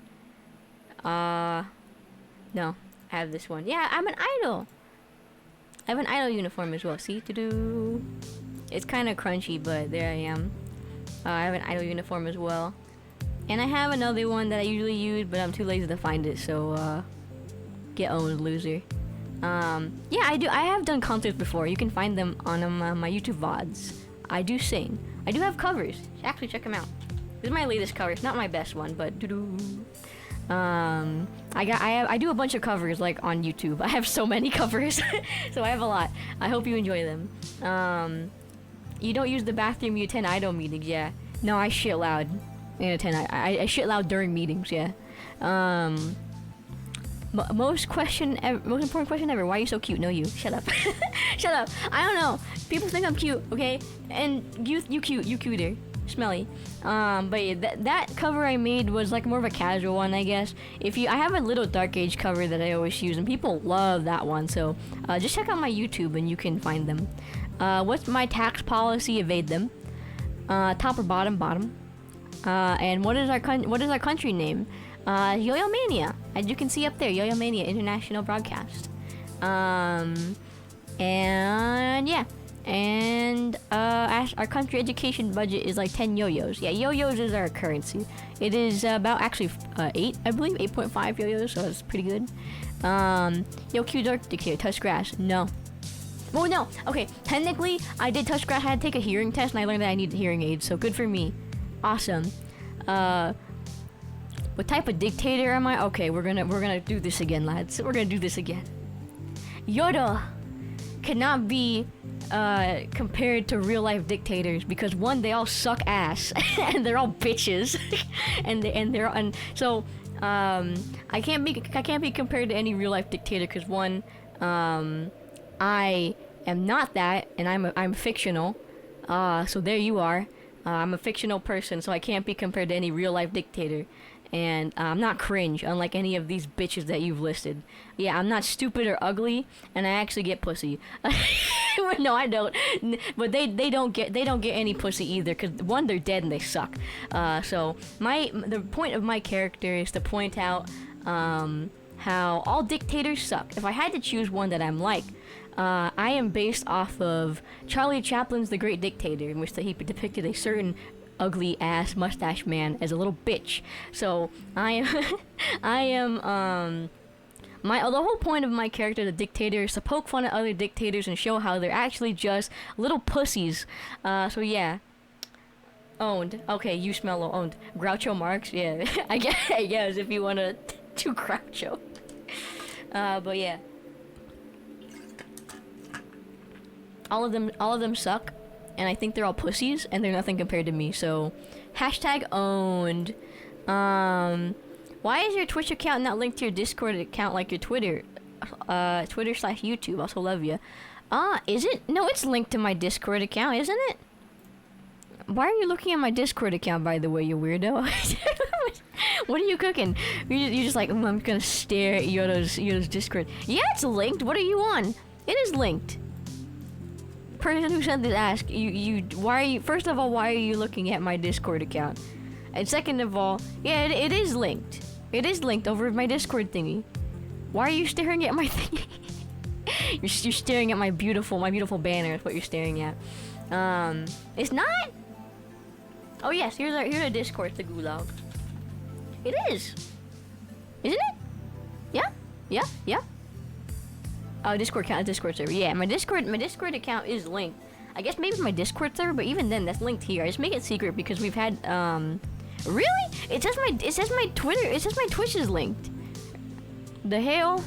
Weird and untrue. Liza Minnelli. Okay, I guess that's it. But thank you all for all the questions. No problem, everybody. Hope you had fun.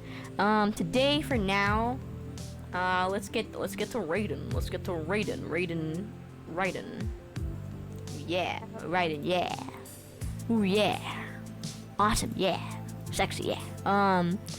So tomorrow I have nothing. Oh, I wanna watch Miami Vice with you guys sometime. Oh, it's Toma's birthday? Oh shit. Let's raid Toma then. I love a monkey. Yeah, every month or so, I hold a Q&A, but my marshmallow is always open. So I will answer your questions like off stream too, if you have any. So don't be afraid to send in any. I always answer them. Don't be afraid to. No problem. Let's raid Toma. Toma. Yeah. Raid Toma keys. I think that's it. Did we do it? Yes. Dub. The TV show or the movie version of what? I forgot. Oh no! Oh, I mean the TV version of Miami Vice. We're gonna be watching that soon, okay? Cause I really like it, and woo yeah. Okay. My schedule will be up. Oh yes, please. Follow me on Twitter if you'd like to be up to date with what's popping and what's going on. Stay safe, have fun, remember you're amazing, remember you're worth the time it takes to take care of yourself, and I'll see you guys at some point. So yeah. Alright, go say hi to Toma, wish her happy birthday, and enjoy the rest of your night. Alright? Okay. Alright. Bye bye. See ya. Woo.